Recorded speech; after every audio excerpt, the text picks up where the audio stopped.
teams fighting for one slot for that region, which is crazy, right? Yep. I mean, that's that's going to be a spicy qualifier to watch for sure. That's in your future somewhere. For now, of course, in Execration's future, there is no hope anymore. I don't think there's a chance for tiebreakers for Team Nigma, though. They look good still, Effie. It's the power of anime. The power of anime, and we know that they can do it. Beginning. Yeah. What was their anime at TI7? It's not the basketball one, right? Kuroko no Basket. Kuroko no Basket, all right? They have found their new anime. It didn't quite work for them at TI9, so, you know, they got to make the run back here. And, you know, in order to make a true run back, Nigma needs to be able to actually make it through this wild card, in through the group stage, then actually deep run to the playoffs. If they want to recreate the magic, there is one thing that has been the same for the last 3 TIs they played at. Every single lower bracket, they had to knock out Team Secret, right? Yeah. Every single time. They're going to get a chance to do that right here, knock out Team Secret right here, because they're going to play later. Let's take a quick look at the standings first to see how everything is, because on the other stream, spoiler alert, we had Vici Gaming taking on IG, and that turned into a 2-0 for Vici Gaming. So they now top the charts, 3 ties, 2 wins, 2 2-0s, and that was their last series. So they are basically waiting to be called the champion here, because at the moment they're looking good, but IG still has 2 series, and Team Secret still has 2 series, so there's a lot still riding on that. There could still be a tie possibly there.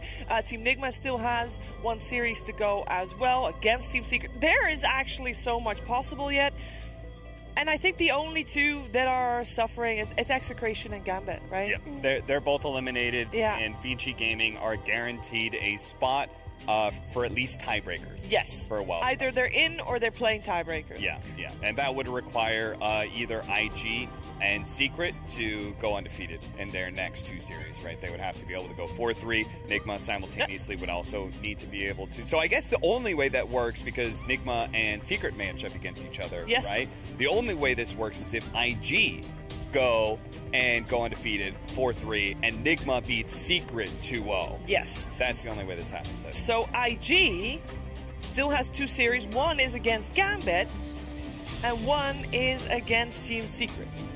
So, I mean, we can't say anything about what's happening yet, which 2 teams are going to make it forward. Super exciting stuff. We are going to get ready for our next series very soon. As said, that is Team Nigma versus Team Secret. I don't think you guys are on the panel with it, are you? No. I then want to hear your quick thoughts on this, because this is a super spicy series. Do we have a favorite? I know you've been liking Nigma from the start, but you also said we're kind of a little disappointed with the way they've been playing. So far, they haven't been crushing it, but are they going to take this one? Is it a 2-0? Are you going to sit in the fence on a draw, or is Secret going to take it? I think it'll draw, but I believe in them. I believe in them. Okay. Why not? Nigma has the momentum for me, and I think Secret has just been, I just haven't been looking the greatest, to be honest. But I think this match is in a way important, because we started off the DPC season, right? Very first series that we had, Nigma versus Secret. Nigma beats Secret. They get that early win against Secret, which is so important, because later on, Secret looked a little bit more fierce. I think this is an opportunity for Secret to be able to get a bit of revenge for that opening season game, and say, like, hey, you know, we're actually better than you guys. Let's just remind you of that. Yeah. Also, if Secret can knock Nigma out, they don't have to worry about the TI curse anymore. They don't. Team Nigma still has a chance in the qualifiers, but those qualifiers are going to be stacked too. So, yeah, absolutely. It's a good opportunity for them to just break the curse here and there. Yeah, that's true. If there was ever a time outside of TI, this is it right now. We're going to find out what's going to happen in our next series. Team Nigma versus Team Secret. Kuro versus Puppy. Find out what happens after the break.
However, counterpart, Hiroki, Team Nigma, can they make it through? Their first step is actually making it out of the wild card, and even though they're looking quite decent to do so, this will be their final boss. And it's going to be Team Nigma versus Team Secret here. Welcome back. It's the AniMajor. We're live from Ukraine, Kyiv, and I'm here with Kyle and BSJ, and it's going to be a fun one, guys. There's so much on the line, and then there's so much history. Kyle, we're getting spoiled here. Oh, yeah. And it's kind of nuts to think this could be the last time we get to see these captains play against each other based on results. Before TI. If. Yeah, we're looking at potentially, November or October? Yeah. If Nigma were not able to advance here from the wild card, if they weren't able to potentially make it through a TI qualifier. And, typically when TI time rolls around, Kuro has Puppy's number. Knocked him out of TI 7, TI 8, TI 9. Now he needs to beat Puppy just to make it there. And, Brian. Can't write this. Typically at TI, yes, Kuro beats Puppy. What happens typically throughout the rest of the season? Well, based on my knowledge of how Puppy usually does leading up to TI, I'd have to imagine it's the other way around. It's mostly the other way around. We do, of course, all remember the Mad Moon Grand Finals, where Team Nigma could, one of the last lands actually before COVID hit, Team Nigma had the reverse sweep against Team Secrets in a best of 5 Grand Finals, super hype. But that was one where normally Team Secret has the better overhand on Kuro. How do we feel like the teams have been playing so far? Because in terms of points, they're fairly even-ish. Hard to say. I think that the wild card, it honestly makes me sad that only 2 teams are going to advance, because I've just been really enjoying, DPC leagues are great and all, but the caliber of the Dota being played here is just 2 notches up. Yeah. You're watching IG play with the stand-in, you're just like, holy crap, this team is incredible. Secret and Nigma are also in form. I really think more than anything else it'll come down to the draft, which is the boring answer, but I feel like Nigma, when they're ahead and in control of the pace of a game, they look like they can still be one of the best teams in the world. And then sometimes they just pick 3 cores and no stuns. I saw somebody tweeted holy crap, Kuro opened 2 heroes, 3 stuns. Whoa, it's incredible. Easily pleased crowd. Yeah, I'm going to sound even less original because that was my cop-out, is I think the only games Nigma has looked not tier 1 are the games where their drafts are just not cohesive. So going into this series, I think they both cleaned that up really well throughout the course of this wild card. I think it's easy to forget your roots and just miss having any roots or stuns. Nailed that one. And they are going to... Nice one. Well done. And they're gonna. I think they're both gonna come out firing for this series, and I am super stoked because this is going to be TI caliber Dota, even if Nigma ends up not making it to TI. Yeah. Yes. I can just tell you, I'm sure Secret are playing to win. Oh, yes. Maybe there's some sort of camaraderie if there was other players, other captains involved. You want to help out your region. I don't think so. If there was a single person, think about Puppy. If he could go to TI 10 knowing I am the only person, I'm the last one left, I've been at all 10 TI. He wants that. Oh, yeah. I think Kuro wants that too. Obviously, he's going to have to wait to TI 11 to have a shot at that. But generally, yeah, though. I mean, that's a lot of prestige. Then at least, let's say they don't win TI, at least you got that going for you, right? Yeah. You don't get the 2 TI champs, but you do have the been at everything. It's kind of wild. Think about it, right? Remember in True Sight where Kuro's walking off stage?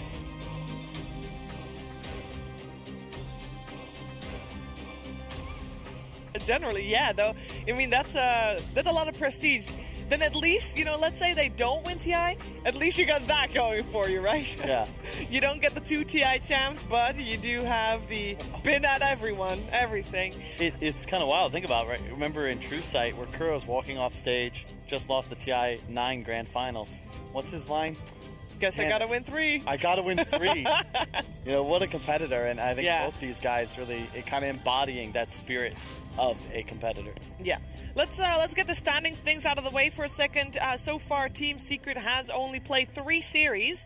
They have played against Gambit, Vici Gaming, and Execration, and they have tied every single series they have played. It's all been 1-1s.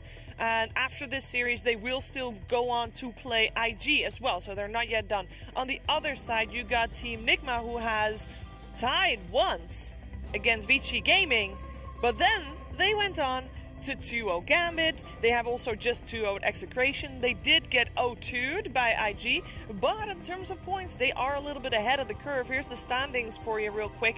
At the moment, Team Nigma is looking good. They need to at least draw this to stay ahead, and then they have to hope that IG loses to Secret. That's a chance for them, but obviously if they win here, they have a good shot at either qualifying or making tiebreakers. That's the same thing for Vici, by the way. They've played all their series. They are guaranteed either tiebreakers or making it to the group stage. That's when the real major starts, by the way. This is not yet the real thing. The fact that first place is guaranteed to have a maximum of 7 wins is pretty awesome. Yes. That speaks really well to the competition level of this wild card, and it's just crazy to me that we're talking about the 3rd, 4th place teams of every region. I've mentioned it on both panels I've been on today, and this is 3rd, 4th of EU. Yeah. Like, this is crazy. Yes, it is crazy. And what Cap said right before the break before the series, we see the result here. This was the first series that Team Secret played after the Singapore Major. We thought Team Secret coming in hot, you know, they did well at the Major. Surely they're going to continue well. And it was also the first series where Team Nigma was playing with ILTW. This is obviously a fresh season for him, him taking that role. Team Nigma crushed them. Like, it wasn't close. It was a 2-0, and it was convincing. Very convincing. It was not the hype series that I think a lot of people were hoping for, Kyle. Well, what frustrates me is that what they showed in that series, the reveal of the Miracle Sand King, they played with here and they got really aggressive. It's like, damn, this is great. Yesterday, they ran the Mind Control Darkseer with Morphling mid and Lycan. And it's like, guys, that was really good when you were Ion Shelling Miracle. He was running into the enemy jungle, level 7, level 8, and just taking over the map. Like, please, let's stick to that. Please. And that's why I just think a lot of this will come down to the script, to the game plan they go for. Obviously, a lot more on the line for them. But this team, I don't know, does this count as the lower bracket yet of TI? Like, is it close enough? Is it enough pressure? Because if so, I think they're golden. That's the question. Is it enough pressure? And how do both teams deal with it? Because, yes, the pressure might be on Team Nigma because they have a lot on the line. For Team Secret, I know they want to win, but is that pressure going to come into play to push them forward that little bit, right? It's purely the pressure of pride. Yeah. For Secret. They probably care as much about beating Kuroki as they do about anything else in this major, really. like right now, yes, they're going to set their sights on potentially making the playoffs and placing and everything, but Secret, no series mattered more to them in this wild card than this one. Yep. And I just hope, part of me hopes for tiebreakers. I also don't want to, take away, like, the wild card. It's just been great Dota to watch. Like, I'm sad Execration is going to go home. Even ASM Mongo, like, they might have lost, and they're out, but like they balled out. Like, they came in with the stand-in, with the sub, and it's like, these kids are actually pretty good. Execration takes the game off of everybody except for Team Nigma. But doesn't it make you happy knowing that those teams are out, but there's better teams waiting in the group stage, and then even better teams waiting in the playoffs of this major? That's how it works. I don't know. It looks like right now either Nigma or Secret is going home, and I would have a hard time believing that maybe both. All teams, true. All teams in the group stage are not up to this level. That's fair. I don't believe so, at least. That's fair. Do we, by the way, think that in terms of you talk a lot about draft and how that's going to be very important for this series in particular? Do we feel like Puppy and Kuro, when they draft against each other, is there like their personal meta going on? I love watching these series because it's contagious in terms of off meta. Yeah. And when one team pulls out the strings that nobody else has seen so far, history will tell us that the other team will also veer off. That's when you see the I don't think it was against Nigma specifically, but the Puppy Omni Knight, that they're like, yeah, we just thought it'd be good for this one game, and we haven't seen a single Omni Knight pick the entire patch. It's just, you whip out what responds to the off-meta stuff. Yep. So it's either going to be very standard or very not. I think you might see what I'll call like legacy heroes. Omni's a good example. I think Brewmaster is another. I thought you were going to say Brood. I'm going to say that hero going to get banned. Like, Undying. Yeah. You know, there are these certain heroes that somewhat die out because they're very tough to fit into like all drafts, but they can do certain things like incredibly well. Like Undying, great laning phase, really good mid-game team fight. Brewmaster, kind of the same deal, maybe not as strong in the lanes, but especially when Puppey and Kuro, you know, you always think that they might just fit something that gives their draft like an extra punch, some extra team fight, and they'll just play it themselves.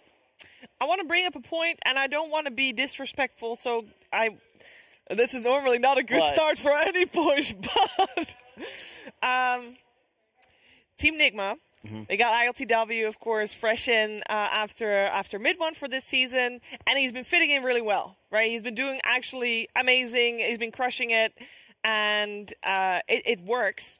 And it is reminiscent of Matuma Man when he was still playing. We're going to get it here? Oh, man. On Team Nigma.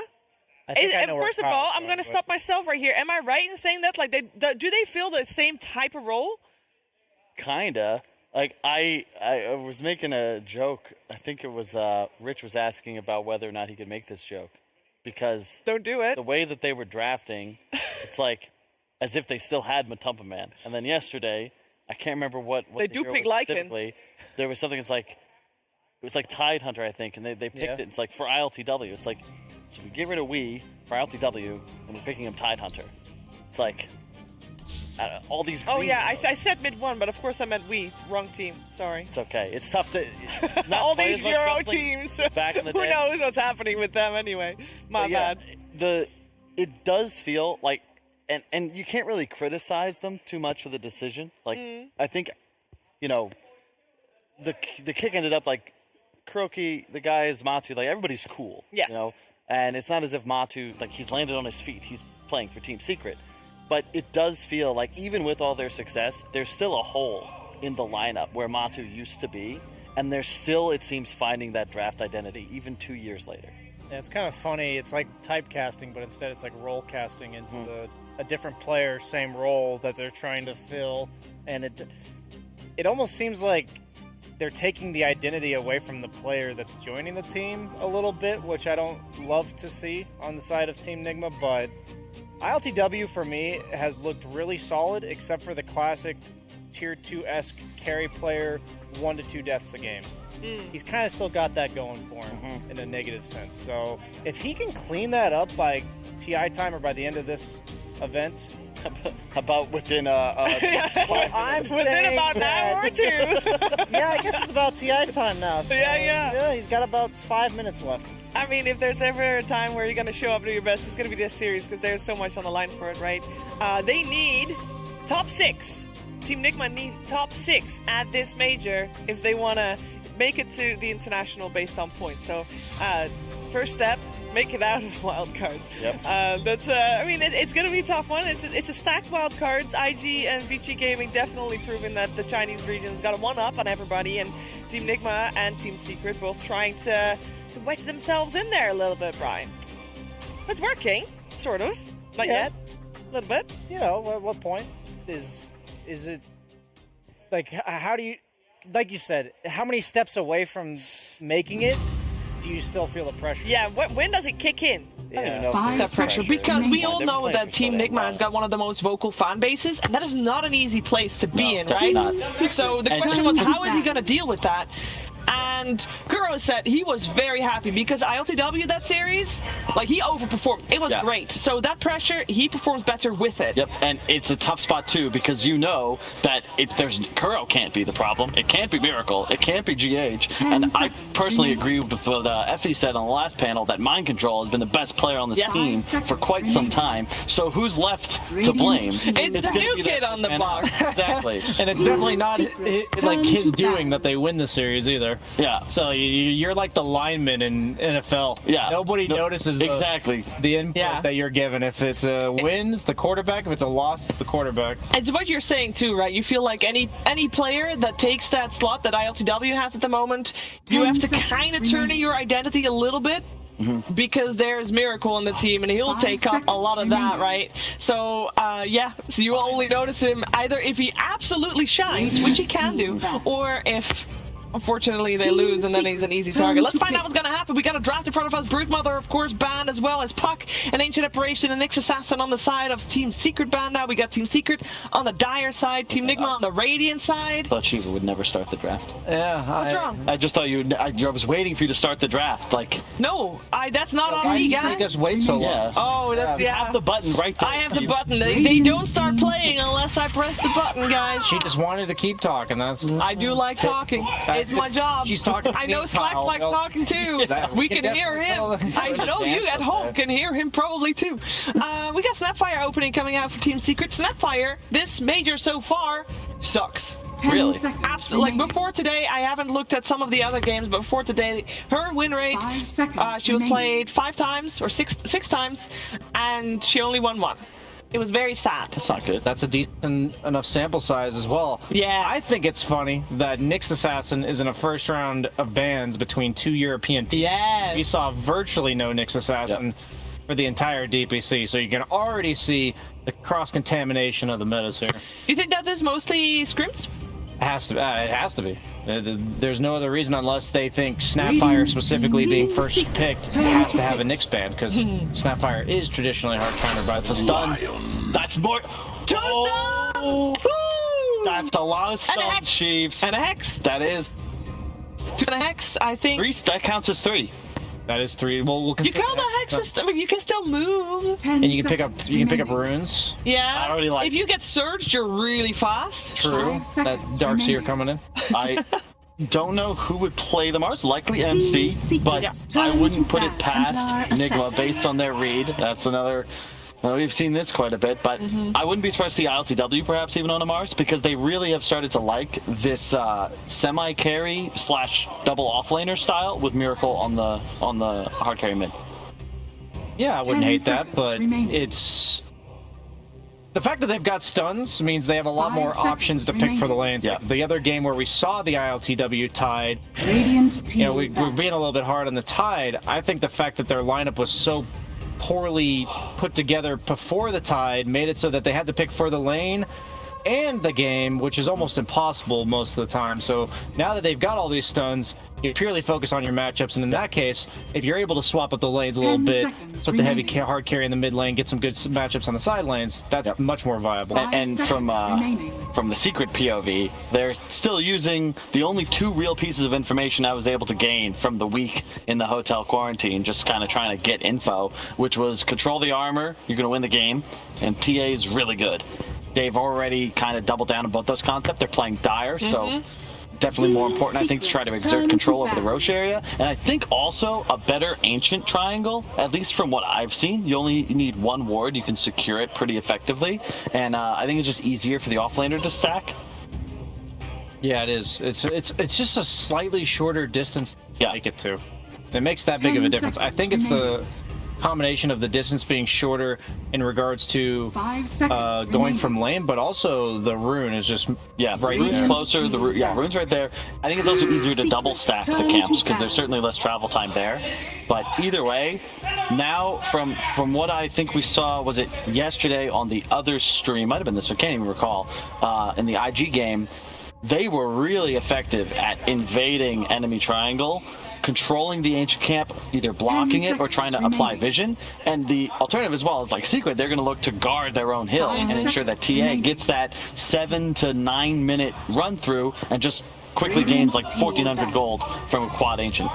The fact that TA went from irrelevant last patch to where she is now is such a tribute to how meta changes influence how a hero is viable or not. The fact that mid lane is so much more farm oriented now with the way they reworked the water runes. That alone was like, yeah, TA got some small buffs, but to go from zero to hero and and Secret also, they're learning from yesterday, because when they it was IG against Nigma, absolutely destroyed Miracle's TA with Ember Spirit mid and a Lion from Kaka. Like, they just ran at the TA, killed him over and over. There was no recovery mechanism.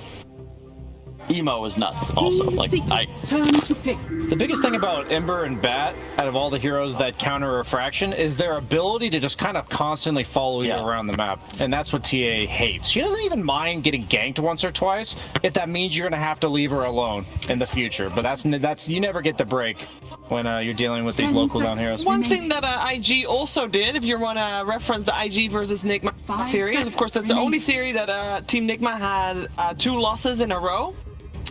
IG banned out IO every first phase they had. They did not want to let that through. And we are going to see an IO coming out here. For the record, I know that there's people tuning in that don't normally watch as much Dota as we do. So, IO, only support, viable as a core, yes or no? I think the core nerfs were too much. Yeah. I would be surprised. I think it's just going to be a Gyro 4th pick. I don't think it's going to be anything. The IO Gyro? Maybe Luna IO, but I was thinking Luna and then was like, please no. Yeah, I think Gyro's like a pretty decent counter to the Refraction. TA doesn't love playing against Gyro specifically. Yeah. You can also build this like really tanky style. I think TA also prefers not to have to buy MKB. Gyro with either a Halberd or Butterfly will force that. It's also just incredibly durable, and you already have such great setup. Like, the team fight and the pick-off potential are really high. My concern would be, that makes it a Kuroki Lion? Like, it's one of his staples, but really just rough. And I love the Ench pick. Incredible laner, right on the Gyro. But Secret kind of would say saw this coming, and I'm very concerned about Nigma's lanes right now. IO Gyro, the reason why I emphasize the Gyro out of all the pairings is I think it's the least matchup dependent in lane. I think if you pick IO Gyro, there's pretty much nothing that crushes it, let alone beats it. It's such a scary lane. The biggest thing that's really put it over the edge from the recent patches in the last 6 months is that now IO's overcharge gives spell, which for Gyro specifically is pretty insane. That's a good point. It's just that Rocket Barrage when they're chasing you down just does that much more. Oh, and that, talk about one of those legacy comfort heroes. It'll take him an extra 7 minutes to see this, but I know Bulldog is going to get a smile on his face. This is one of the better heroes against Wisp, applies a ton of tower pressure, but more importantly, it like accelerates Secret's 5-man. Because that's really the thing that deals with a Wisp lineup. So now I have this super durable tower hitter that also gets to buy like cheaper items. You know, it's not a traditional hard carry. You're going to get a power spike every 3 to 4 minutes when you pick up your next item. Everything Lone Druid likes is like 3,000 gold or so. So big fan. And also, I would say one of Matu's top 3 heroes. Oh yeah, absolutely. You can't spear the bear either, which is kind of annoying. It takes the damage, but it never gets sent back from the tree. So usually Mars has that defensive aspect in the lane where if he ever does get chased down, he just says, "Get away from me." But that doesn't work against the Lone Druid. I like it for that regard, but they have pretty instant disables and setup that I'm concerned that Lone Druid can just die if he tries to hit buildings. So I don't know too much about the hero. He's one of the heroes I'm less familiar with in regards to how he works in certain matchups, but I'm hesitant that he'll be able to apply the pressure that you're talking about. So if he needs the space, which basically what you're saying, right? He needs to be kind of left alone. So they need an offlaner. They need a Zai hero that takes a lot. That goes 0-8, but you know. That goes 0-8, but make sure that there's 5 heroes, 4 heroes needed to make it go 0-8. What hero is that? Centaur. Let's go. Yeah, I wouldn't mind it. Is that hero just dead? I feel like it didn't get nerfed that much. I see it effective when people make the mistake of attacking it, which unfortunately for Nigma was exactly what they did against IG, where JT, there was a point he had brown boots, he had a Vanguard and a hood, and he just went all in. It didn't work. You got a lot of options for Zai. You can even theoretically make the Ench your core, but I don't know if that's I don't know about it against Gyro. Yeah. Too much magic damage. And the Ags. If you buy the hood, you get a Dragon Lance, and you just can't die. Then all of a sudden, all 3 of your cores are really tough to take down. But I would be the 4 that would make that worth it. Like if you're gonna rotate that to a core. Be like an Earth. I was thinking Earthshaker. Okay, Earthshaker, Earth Spirit, maybe. Just because you are immediately online with just a Blink Dagger. I really like heroes with multiple stuns in synergy with a TA, because you have the potential to just execute somebody in a couple of meld strikes. And also very nice with a Lone Druid with an Ench, you know, like creating longer fights, more distance is really effective as well against Wisp Gyro. One good block, you just straight up win a team fight. I think with the lack of mobility from Team Secret's lineup right now, Centaur is the prime candidate because they need to collapse on the Wisp. They need to be able to focus a single target because they have so much punish on the side of Nigma. If you don't bring a certain hero down, all of them are a huge threat. And also the way they're setting up relocate ganks right now, at least in the early game, is the Hex, instant Hex from the Lion and Centaur Stampede you mentioned. Good point. Counters that. Team Secret's it'll be an interesting game to watch though, because Secret, they have a lot easier time taking objectives.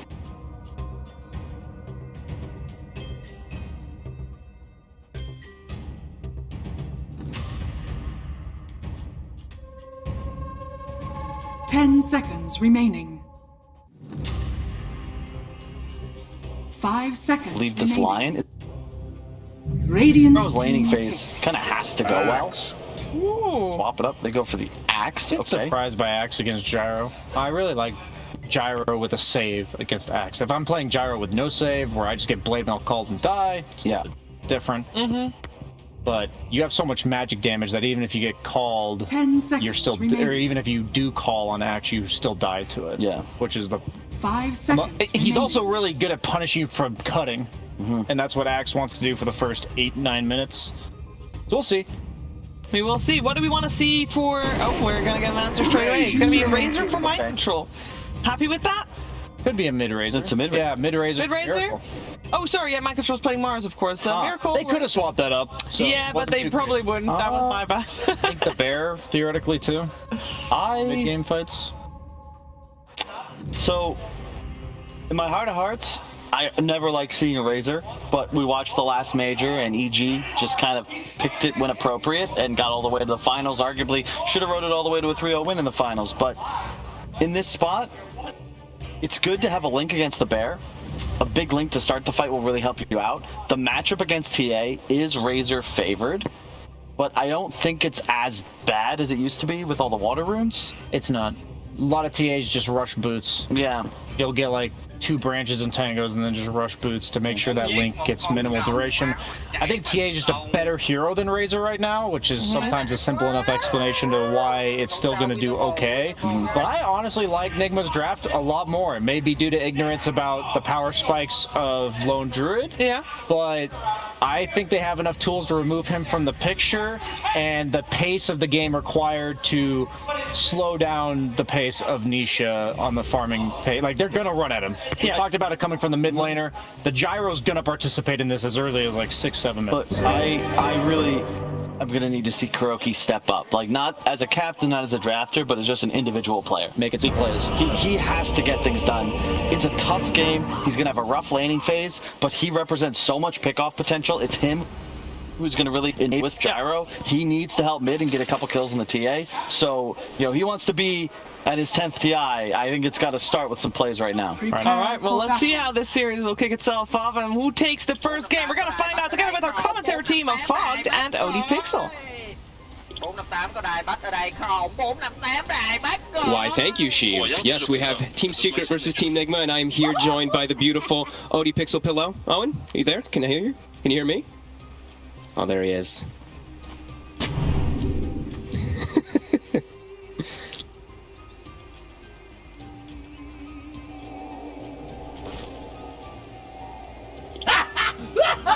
Yep. Yeah, I'm pretty hyped up for this one. I haven't gotten to see too much Lone Druid, and I think this Razor pick actually makes a lot of sense, right? It's good versus both of the cores in a way, and do it throughout the game, throughout the lane also. Of course, TA has gotten a bit better versus that Razor in the matchup, since you do play more of that farm game, but can definitely see what Nigma's going for this constant fighting. But I think Secret has their own approach to this, because we've got this very like quick, very strong lanes that can also collapse on Roche very easily. So yeah, I'm really interested to see what's going to go down and how much battling we're going to get.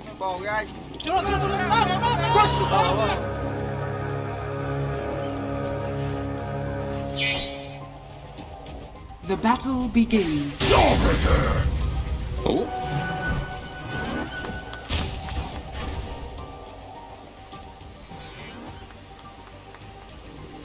They got them all. They sure did.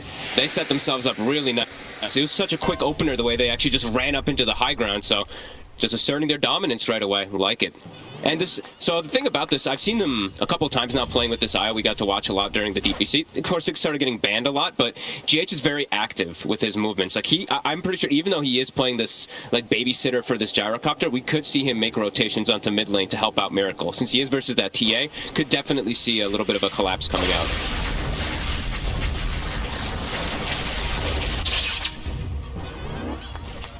Yeah, I think it's really good just because it's good versus both of the matchups, versus the Lone Druid and versus that TA. Also, you can build pretty good, you can build very like kind of these defensive support-ish kind of items to help out your gyrocopter. Like Halberd is incredibly effective this game since you see that TA, you see the Lone Druid as well. Could definitely see him go for something like that.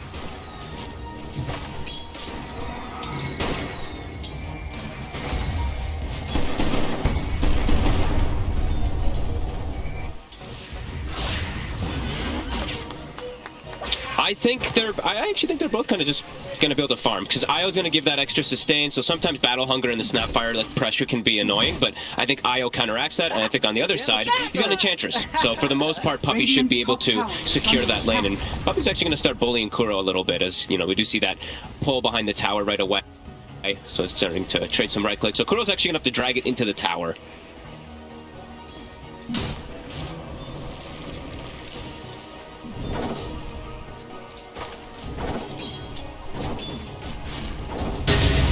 See what Puppey's up to here. Gonna start putting the pressure on. He's got the Harpy. Mind Control gonna eat a lot of damage here between this one. A couple extra nukes. Same thing for Kuro. This is a pretty devastating creep. Puppey now starting to deny his own sentry so he can open up the availability of that camp. Since the wave is already kind of forcing into their side, he wants to have that available in the next minute. I'm mostly staring at mid because right now it's pretty even. Yep.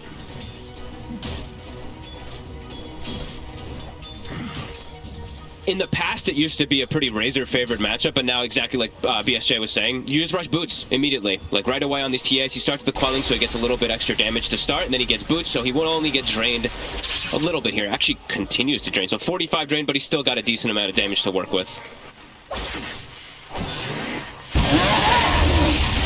He's got something. Yeah.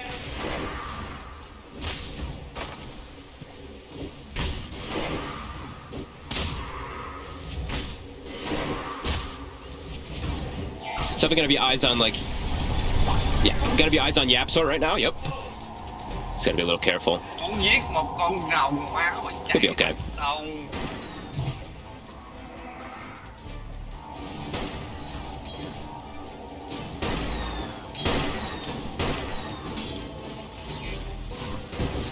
He's gonna get a side pull off, a big one too. It's a stacked camp. GH is trying to stop it, and he's gonna eat quite a bit of pressure himself here.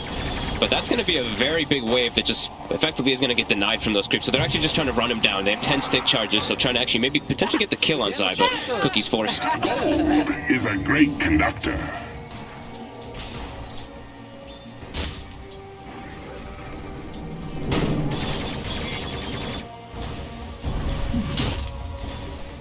Yep. Blessings. Yaps are starting to get the stacks going for the TA. So we're going to have double stacks around the Ancient and that hard camp. So, yeah, Nisha, it's going to... Sure, he's a little bit behind at the start here, but he's going to be able to power farm a lot faster than this Razor. So it's going to be up to Miracle to really make moves to invade or look to pressure other side lanes to get ahead.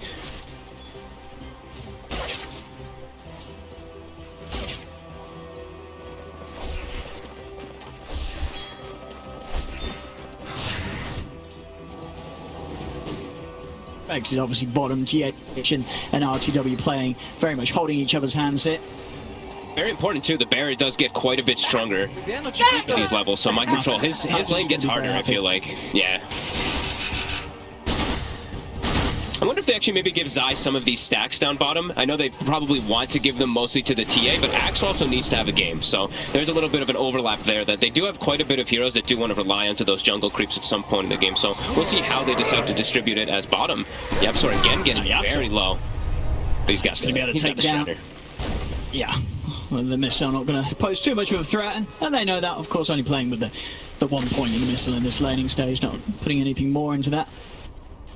Yeah, I was gonna say, I wonder if they actually skip the point in it because they are playing versus that matchup that can just kill it. Yeah, that's true. Yeah. Because you usually at least you're making him use it. If he's shreddering the missile, he's not shreddering you. You know. But he's getting the gold, dude. It's 50 gold. It's pretty valuable. I mean, that's true. 50 gold. But you know, sometimes we do see these gyros playing more of this farmy type of game, and you see them maybe maxing like the flat cannon early on. But I don't think that's the style that Nigma really wants this game. I think this is going to be a very battle-heavy approach from them this time around, since they are playing versus these 3 greedy kind of cores that Secret's gone for. I think we are definitely going to look to see some collapse come out from this gyrocopter very early on versus this TA.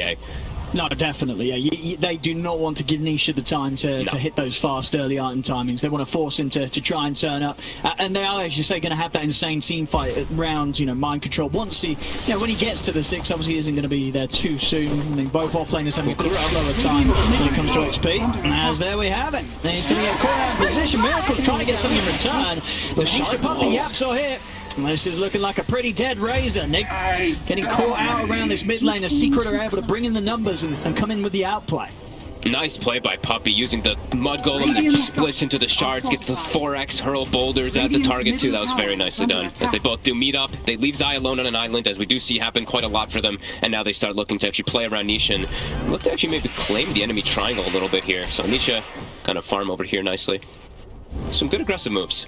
And Matu, he's fine alone. As we said, he's been given the entire free lane, so he's loving life right now. Mind controlling level 4 on this Mars, and he's not going to have the same recovery outlet as Zai does. Because Zai's got these stacks if he does want to work on them.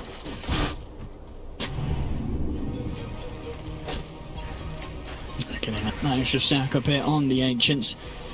But yeah, absolutely for Nigma, it's going to be all down to how hard they can bring the team fight once it's ready to go. As Secret, on the other hand, their heroes needing a few more items or so to really have that mid-game hit out of the laning stage that Nigma can have with their abilities alone. Kuro once again around the mid. This time he's got the backup. Miracle's in.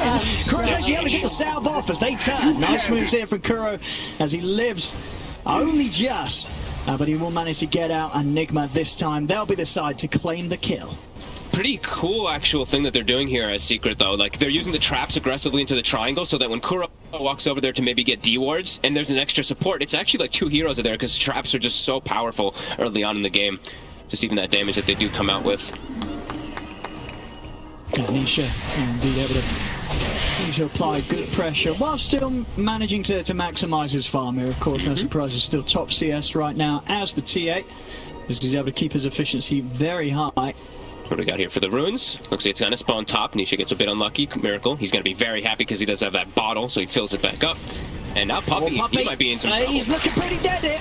Kuro's found him. Miracle's going to come over the glory. He might try for a neutral deny. It's not going to work. Miracle's got the nuke damage to take him down.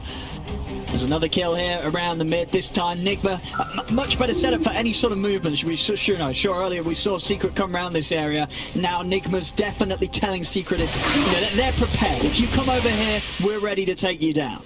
Yeah, it looks like Yapsor maybe wants to start applying some pressure down toward bottom. Since ILTW is just alone down here, and it just leaves the opportunity for GH to run around, maybe they do want to start looking for this gyro. Missile comes out. He actually doesn't get the kill onto it here, so the call down. It's going to land on Zai. They're going to have backup coming in as well. Miracle's in with the nuke. Zai's going to get taken out. Yapsor's trying for the TP, but they've got the damage. Nigma clean up both kills on the bottom lane. As they, always a little scary playing around. If you're that close to the tower, level 6 is on the gyro. If you don't lock him down, he's going to be able to set up for the turnaround there, and RTW does that excellently with the cooldown. They're kind of invading the triangle right here, too. Sakuroki actually smoked up. Now he's getting turned on from Puppy. He's turning up.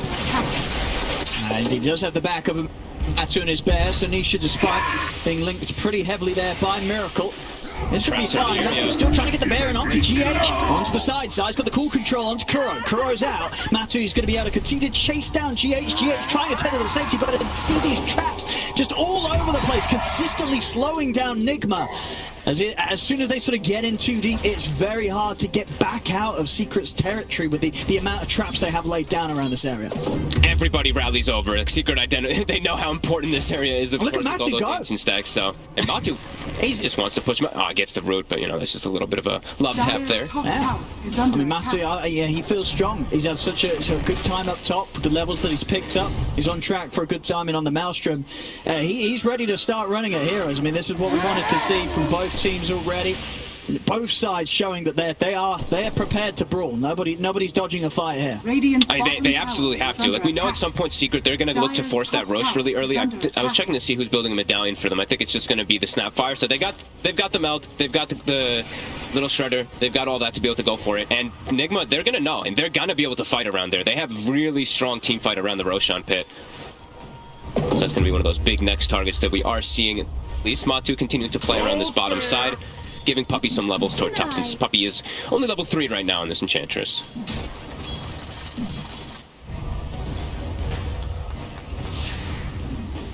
Mid.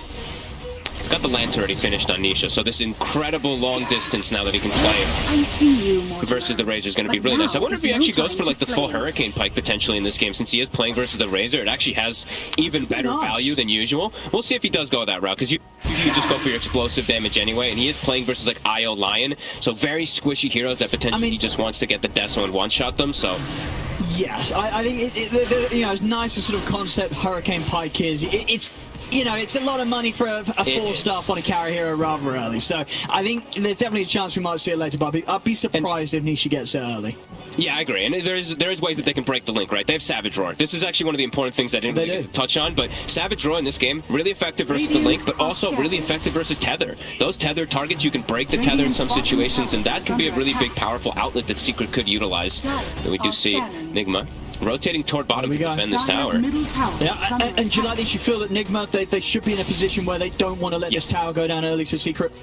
Absolutely. They should look to fight every... You have a Gyro. You have a Gyro with the IO who's got Maelstrom already. Like, you're so buffed up from this magic amp that you get from the overcharge with Maelstrom too. Here we go, top. And top, the reload. I mean, they're going to go straight for Puppey there. RTW, yeah, I don't know if they were needed, but, they smelt blood, and they wanted to be involved. So straight up to the top, and they do indeed. They get an objective off the back of it. So not just a support kill, this tier 1 tower will be falling. And, of course, with the relocate being able to take them back, they're still in position to hold bottom. In fact, they're starting to poke onto Zai. Kissing coming out from the side. Missile in onto Zai. Zai incredibly low. Miracle's ready to come from the side. Matu gets the ult off, but the link's there, forcing them back with the fear, but mind control. He's got the spear. That's going to be Matu gone. Secret, they're having to back off now with no lone druid. Secret are not in a position to fight Nigma. As Nigma, they're just diving in past the tower here, pushing Secret all the way back with the flat cannon. As Puppey, he might just die to this, and he does. Mind controls it. The Snyder with the spear does end up dying for that effort though underneath the tower in return. So, well, we saw indeed Nigma just very feisty here, ready to bring the action, but maybe pushing on a little too far there, losing mind control for just securing Puppey on top of it. And it actually gives a lot of gold because Zai's the one who gets the kill, and I think Zai is super crucial right now to Secret being able to fight back, because they need a way to initiate the fights. Right now, the only way of initiation is somebody charging in like the lone druid like that, so Zai getting enabled a bit closer toward his blink Zai. Goro trying to get close to him, but won't quite be able to. Some nice fights from Nigma, though. I like that they're just contesting, looking for all these active plays, because I think that's exactly what their lineup is about. You have this Gyro, you have this IO, you have this Mars. You're going to be able to fight constantly around it, any of those cooldowns. And you have Razor. So Razor's one of those like really strong early fighters.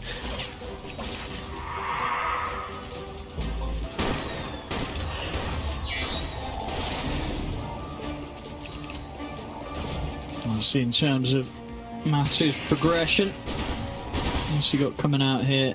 Just some extra boots. So yeah, but I mean, after the Maelstrom, what do you sort of expect from Matu on the lone druid nowadays? You still just going full in on the right click? Yeah, I think the quite the build is like the usual one. Yep, you go for like this Mask of Madness, so your bear just destroys these towers. You get this super fast speed from the 2, so catches anyone top. Puppey again. Well, there we go. I mean, yeah, GH and RTW, they want to make sure they're every time that Puppey goes down, mind control sets up again. And just making sure that RTW barely misses out on any action. 3-0-3, keeping this Gyro very high in terms of kill involvement. There's a reason we usually see this IO banned out from GH. They're very good about playing the active relocates, as we are seeing already in this game, and we do see them defending all their towers. Top, we continue seeing mind control playing up here. They could get caught out. They have the blink on Zai. Got the jump. Mind control. Very, very dead here. Yeah, that arena's not going to do anything at all here. He's already out. That's quite a bit of time, too. It's 90 seconds that it's going to be on cooldown. So I feel like Secret, they're not really as cooldown dependent. They didn't use the kisses either. So Zai, I think he can look for another active play. You're not going to have to worry about that arena nearly as much now. You can definitely they want to catch RTW and GH down bottom. Yeah, they're going to swing more here, too. Is the Deso finished? Nisha's about to have Deso too, so he can come join as well. He's level 14 already, still in this TA. He's going to go for the quick call onto Kuro underneath the tower. With the kisses coming in, Kuro's at the top of the Hex and the stun though. Zai's caught in the cooldown. RTWGH running him down with a finger. They blow up Zai. The kisses from Yapzor not enough to bring down Kuro. As Zai goes in for the jump there, tries for Kuro close to the tower. Maybe not quite expecting RTWGH to be that close in return. As once again, Nigma more than happy to take these fights that Secret bring them, even when Zai does get a jump. I'm surprised they tried that without Nisha. Now that Nisha's here, they have tons of damage, but doing that without Nisha was, I mean, that was pretty bold there by Zai. Like, just 2 supports. The kisses are usually not really going to be enough unless you get, like, multiple different spins. You didn't know where the IO was, so Not a little bit of over-aggression. Yeah. Mid-tower goes down. Miracle has the space to take that. Definitely a bit of a slip-up there from Secret as Nigma just staying a step ahead so far. Super ready for all these bottom pressure plays too. Kuro gets spotted by a trap that he's finally found behind the tower, but he's got a ward in the lane now too, so to be able to watch any of these aggressive moves that come down here, because they know Secret wants to get towers. You know, they have Lone Druid. It's 16 minutes. They haven't been able to really tap any of them. They've actually lost 2 towers themselves when they have what you would look at as better of a pushing lineup.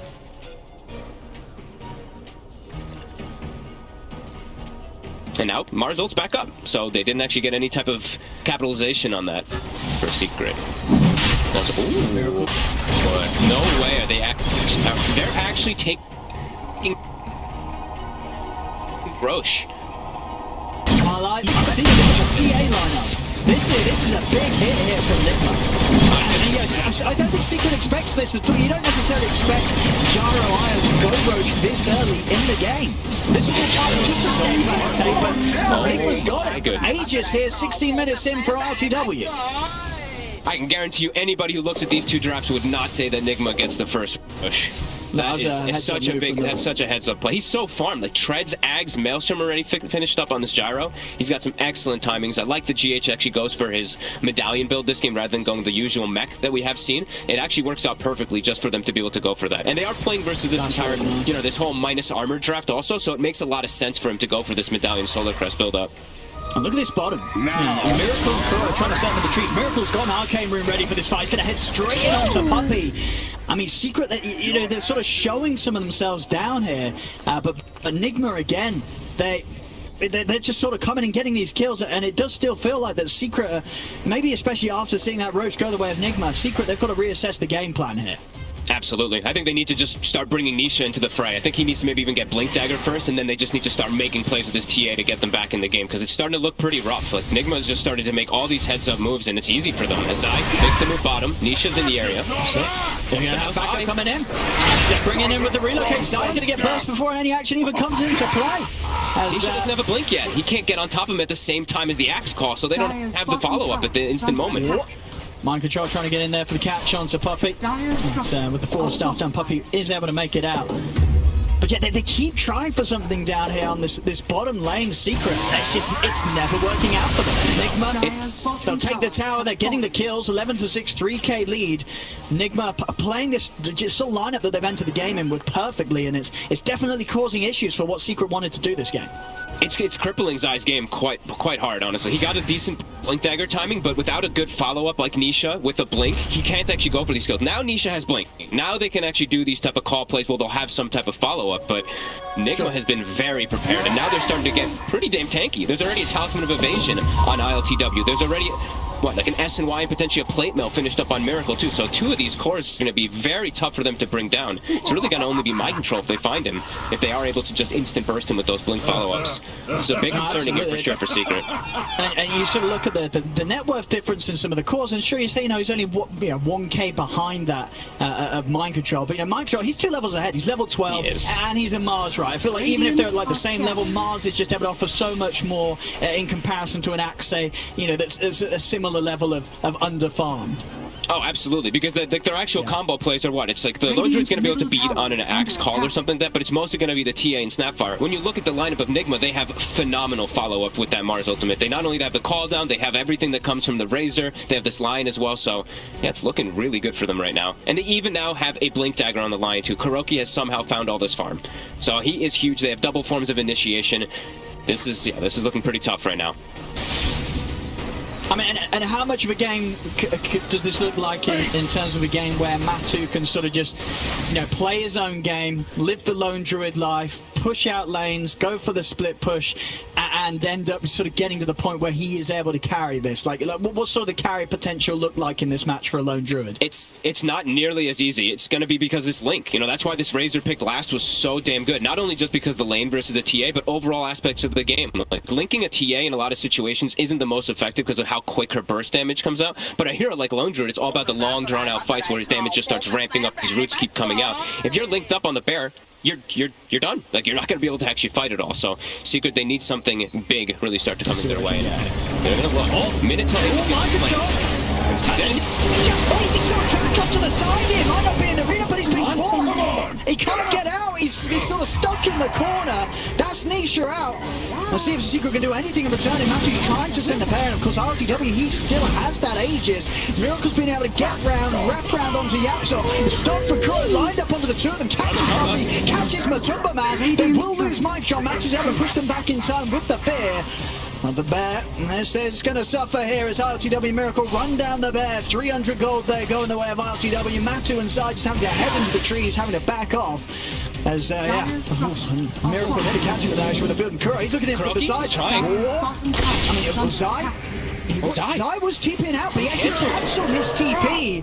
Maybe seeing an opportunity to fight back here. Get the battle hunger up onto Kuro. He has got TP back up, so indeed Zai holding his ground. It's going to pay off. He's able to blink in, take out Kuroki.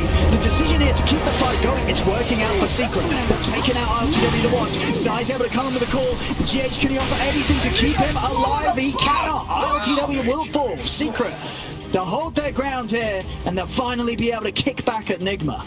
The cancel actually works. I was really concerned for a second, but it ended up working out. Also important, in the midst of the fight, they actually killed the quarterstaff on the courier from the gyrocopter. That was the finished butterfly already for ILTW. They take that one out in the midst of the fight. Pretty damn important because they are, as we said, mostly physical damage on the side of Secret, so that evasion would have been really effective for him. So a great fight for them to bring them back into this game. Still need another one of those to really feel comfortable. Yeah, very good fight. As you say, a heads up hold there from Zai, realizing the opportunity to keep that fight going with the respawns coming in from Secret. Works out with that fight in the bag. They're able to get the push on, take that tier 1 finally away from Nigma on the bottom lane. As Secret starting to find themselves some footing here. And who better to get these cleanup kills, right? Matu, now up to level 18. He's got nearly a full item finished up now afterwards. He's got the Mjolnir finished, and then also he's got a Javelin now up on his hero where he's going for that MKB, because he saw, you know, that butterfly's going to get picked up. He's probably expecting potential halberds maybe later on coming out from maybe the Mars or something like that. So, well, does want to have that extra little bit of True Strike. Nisha close to BKB as well. So yeah, that was absolutely huge. If they lose that fight, it's probably going to be a pretty tough comeback for them, but now they're in a pretty comfortable position here to be playing around this strong Matumba Man Lone Druid.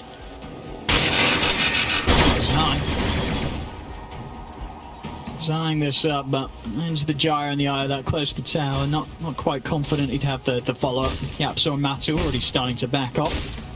Still very scary for these supports on the side of Nigma, as we know. If they get caught in the back, if this Lone Druid Bear just wraps them, if the TA jumps them, they can pretty much get one-shotted or just cleaned up in 2 or 3 hits too. So the approach of the fight still have to be very appropriate from Nigma. This Mind Control Mars, he has to be the one leading, or Miracle in particular. These two have to be the ones walking up, getting all the information. They have to watch out for traps is another big thing too. They got to carry tons of sentries this game, because if the supports get seen by traps, that's where it's going to allow the TA and the Lone Druid to thrive. We go on the mid, Miracle. Nisha's dead to the instant, he gets Hex! Kuro catches him, Nisha's not ready!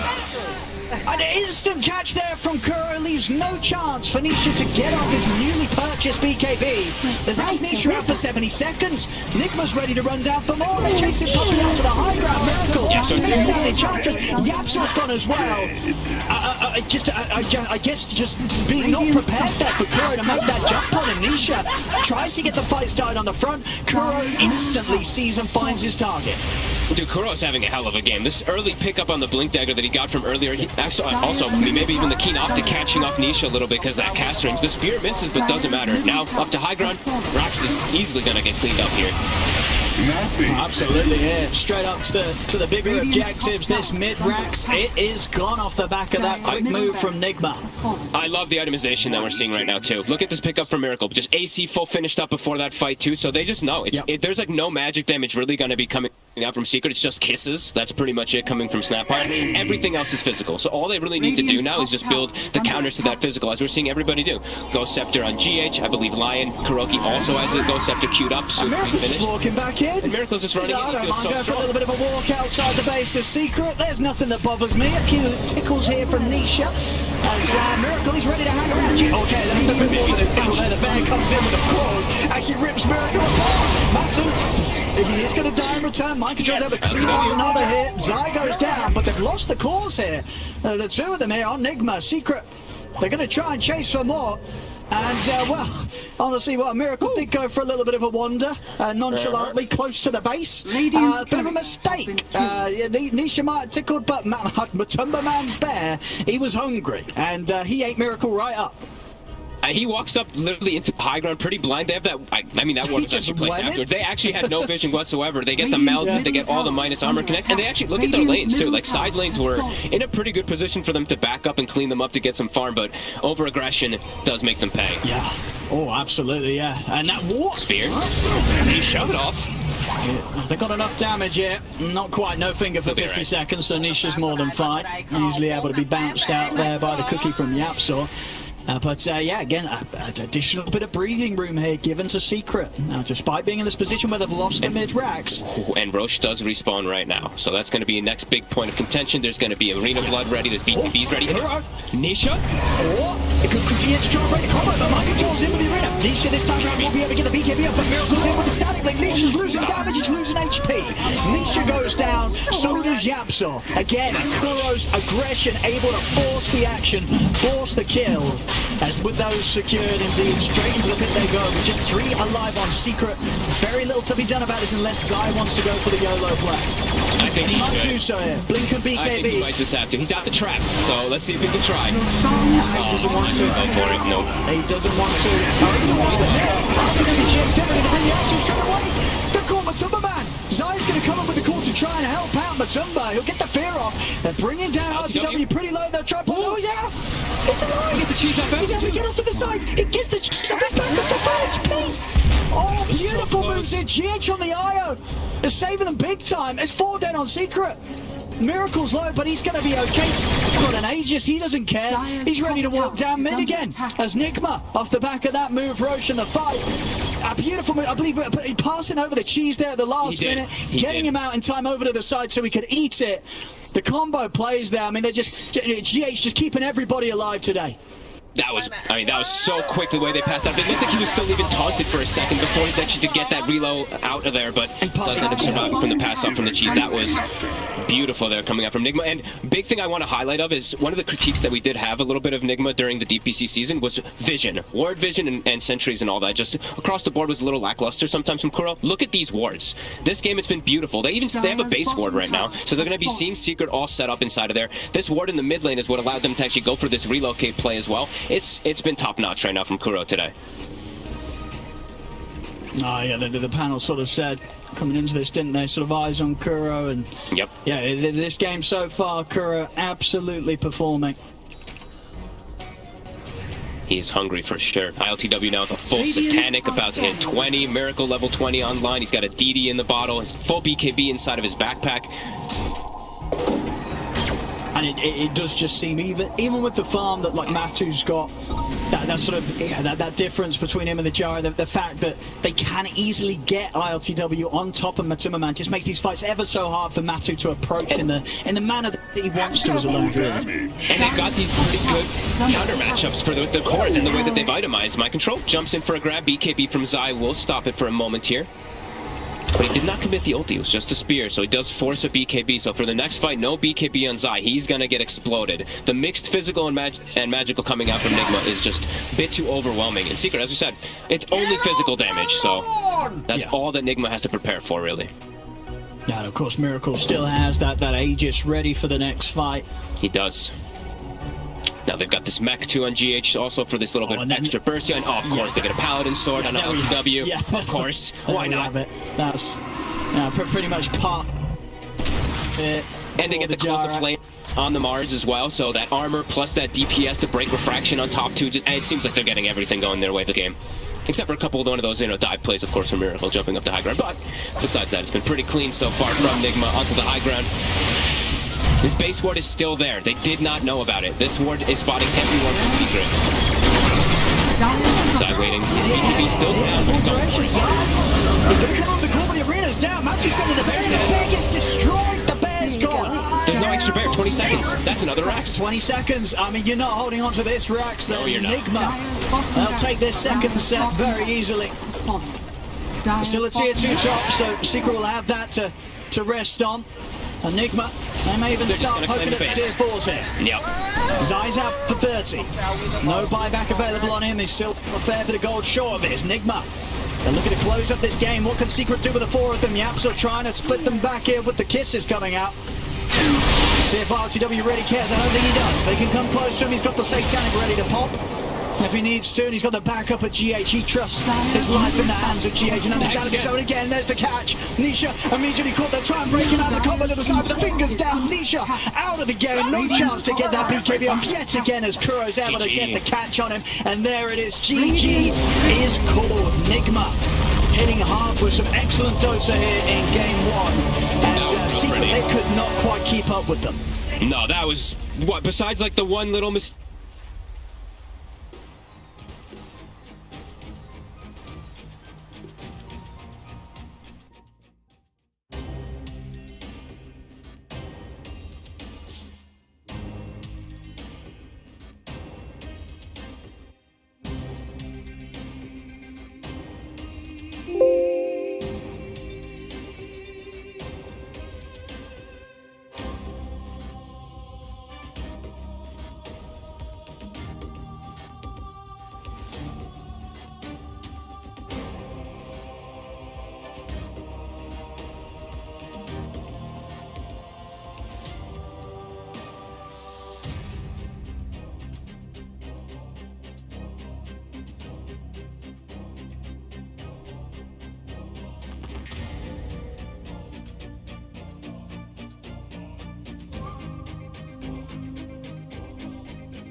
Perfectly here in the play and timings that Nigma was hitting. They had a very clear game plan this match. And, they did. And Secrets, as I said, I think that obviously they would have had one as well, but these early moves from Nigma really left Secret in a position where it seemed like they didn't quite know what to do with the action that Nigma was bringing them. But, there we go, ladies and gentlemen. Game 1 of this very exciting series. Can't wait for game 2. Game 1 will go to Nigma.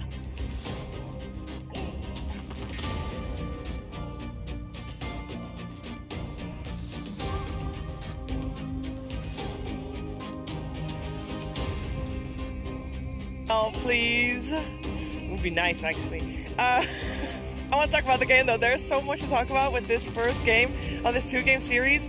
Let's start with the positives. I couldn't agree more with our commentary team. Team Nigma, they looked clean. They looked smooth, Kyle. Oh, yeah, and this was huge for them.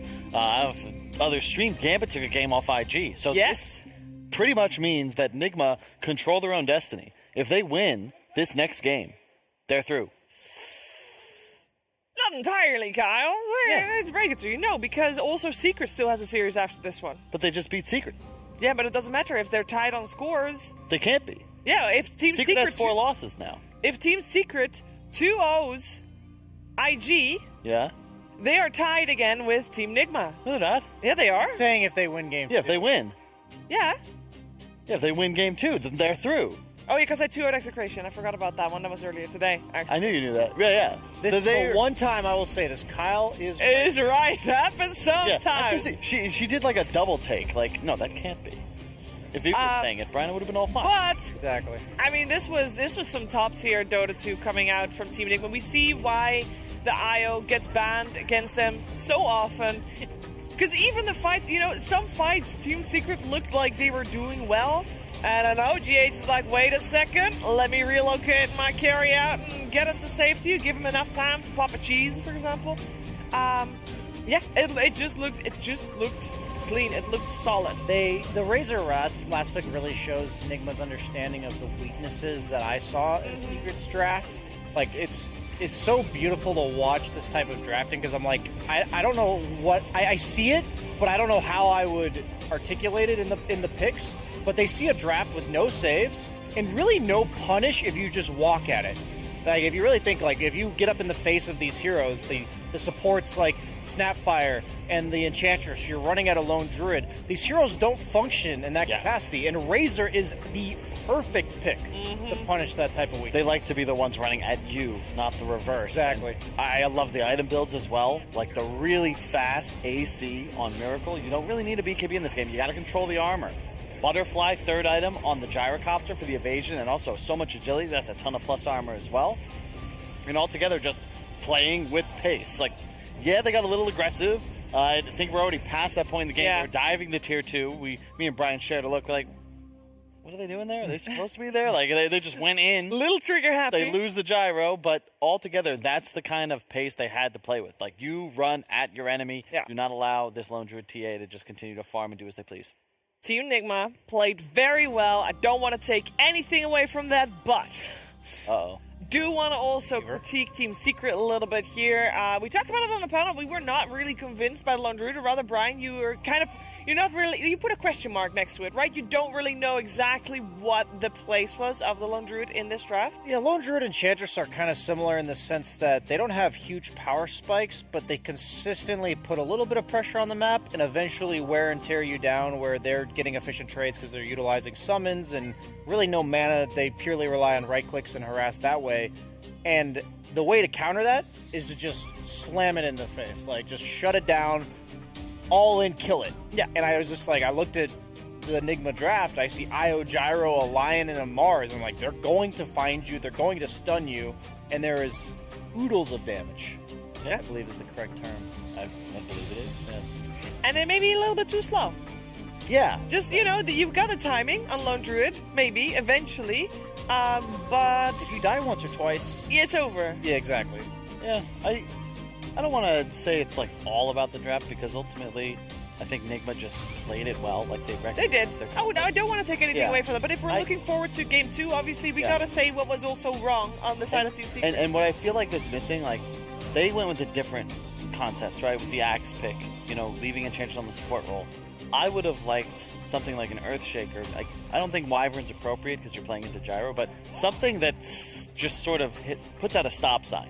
Because Axe, by counter-initiating, also puts himself in the middle of a fight. You're pretty much looking to capitalize on that disable now. It's like, okay, Axe is in, we're going to try and apply some damage. But I would have liked to see them try and, break down the fight a little bit. Kind of slow this down, get the link canceled, disengage from the flat cannon, and then look to engage. And you just can't do it with the lineup the way Secret engineered it. Well, you cannot do it. And one of the stories that we tell when we talk about Team Secret, at least this year, 2021, is that Nisha has gone from Star Child always being the one on top, always being the MVP of the team, to being just still a stellar player, but maybe not as high skill or high tier as he was when he first came in. I kind of feel like he was out of position quite a bit. He got caught a lot for a Blink TA. Yeah, and also when I don't know, it felt rocky. And I don't know if that is because of the hero. He was playing or why, but it felt rocky. Yeah, it's really hard to pinpoint exactly what caused it. Is that mind control putting him in those positions? Because he was caught in the arena or right next to the arena at some point a lot. Maybe mind control just being that on point made Nisha look... I think it was the collective effort of all three cores running at you. You have so many people running at you that he blink almost into another core every single time. Yes. And that alone, you're getting punished every single time you're out of position. Yeah. If you're out of position 5 times, that's 5 deaths. I think the Lion is something that a lot of teams, maybe waiting in the group stage, are going to look at and just see how valuable it's been. IG, ton of success with Kaka playing it, and now you have it played by Curl on the 5, but you think about the way Secret are going to try to take an engagement, right? You have Lone Druid going in, sure, the TA blinks in, but what is actually immobilizing that hero? How does he kill Lion before he gets hexed? pre-BKB. Theoretically, it's an axe call, but it's very difficult to catch a hero out of position, specifically Kuro's Lion, with like both of your Blink heroes without some kind of crazy vision advantage. And if you don't get him, there's going to be a stun. Same goes with MC on the Mars. Like, it's just too difficult to play the draft the way they need it to be done because you can't get a pick off when Nigma, thank you, have so many stuns. Yeah, and it showed. It actually, that makes the good draft of Team Nigma makes Team Secret draft just look bad. Make their play, like, if you're out of position, if you're stunned, Kyle, this is your quote. Doesn't matter who you are when you're stunned, you can't do anything, you are just as good as a 10 MMR player. Indeed. It's math. It's a riddle, but also just fact. Like, right now, whole game, Dota is complex as ever, but the two easiest ways to lose right now are not having stuns and not having a way to farm Ancients and then kill Roche. It's just so much harder to play Dota if you can't just take out simple objectives like killing enemy heroes or big objectives. Yeah, you mentioned Roche. Nigma was the team that got Roche. Yeah. And they're not the ones with the medallion early on the Wisp. Paid off huge dividends. That's the kind of stuff that a simple 1,000 gold item says so much about your understanding of the game, the understanding of the pace. They can't do that, Roche. No. At least much less likely to be able to do it if you don't have that. And the other key point is the way they stressed damage mitigation, both from the cores item builds. We already talked about the early AC, the early evasion pickup for the gyro, but that medallion, that's being placed defensively a lot of the time onto one of the cores. The link draining away damage. So you're getting to a point where you're banking on survivability, sustain, and long team fights. And as discussed, Secret, they want to kill somebody in a taunt.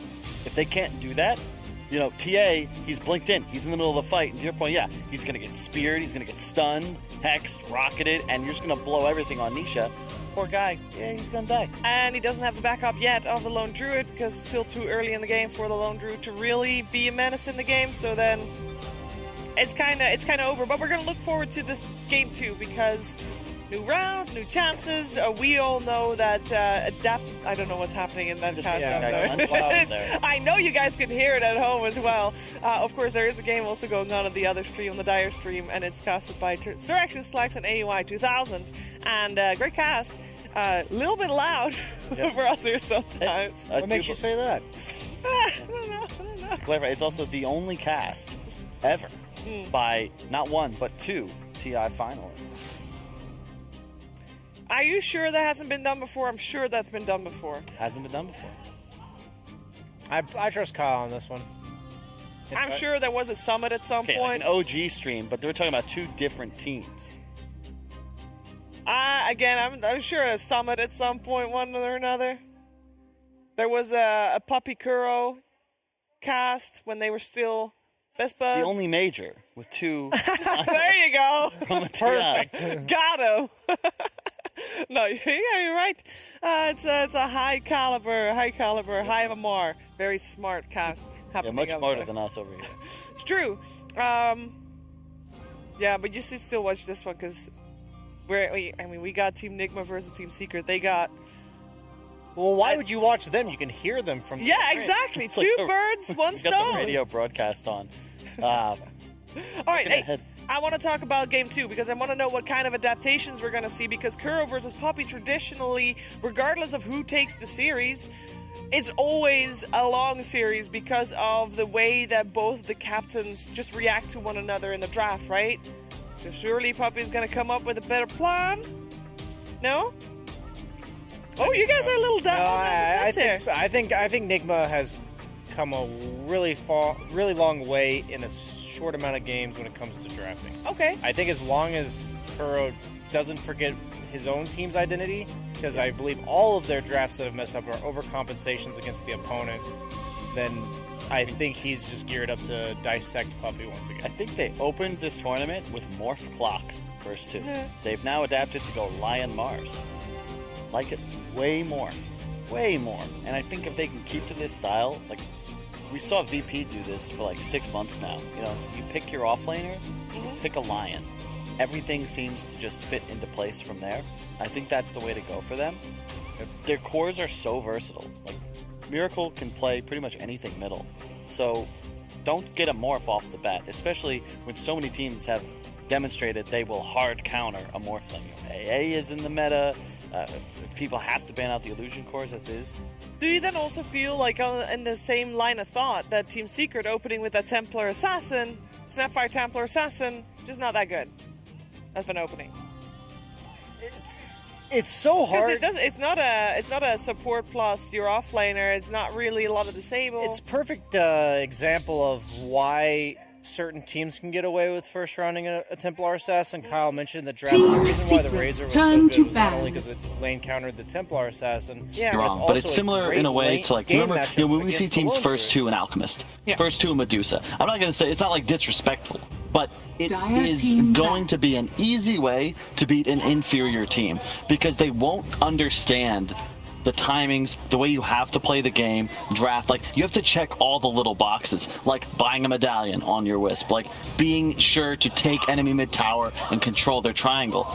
Against bad teams, it's like, okay, sure, Ward, all right, TA farmed Ancients, all right, Blink Deso, okay, go Roche, and it's like a cruise to a win. But these teams are world-class caliber, right? Before the DPC League, where do we see them? We saw them in the grand finals in this arena in Mad Moon at the last LAN before COVID, and then at TI9, it was Kuro taking down Puppey 2-0. Third, fourth place match. Yes. Like top 4 TI9. Like, these are no slouching teams. You can't necessarily get away with something like first 2 TA.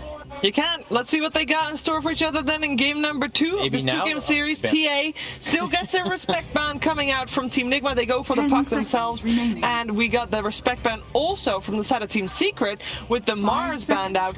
Still the Agent Operation, leaving Nyx Assassin in the pool. As that was one of the heroes that was banned out of the previous game. As well as the puck, but obviously puck then picked up, and Secret opens with a Dragon Knight. Is that... Like, on paper, DK is the hard counter to puck in the mid lane other than TA, but is that, like, a good enough hero to pick first 2? 10 seconds remaining. In order to counter the puck mid like this? I think it is if they can't put anybody but Miracle on puck. Because if you see DK...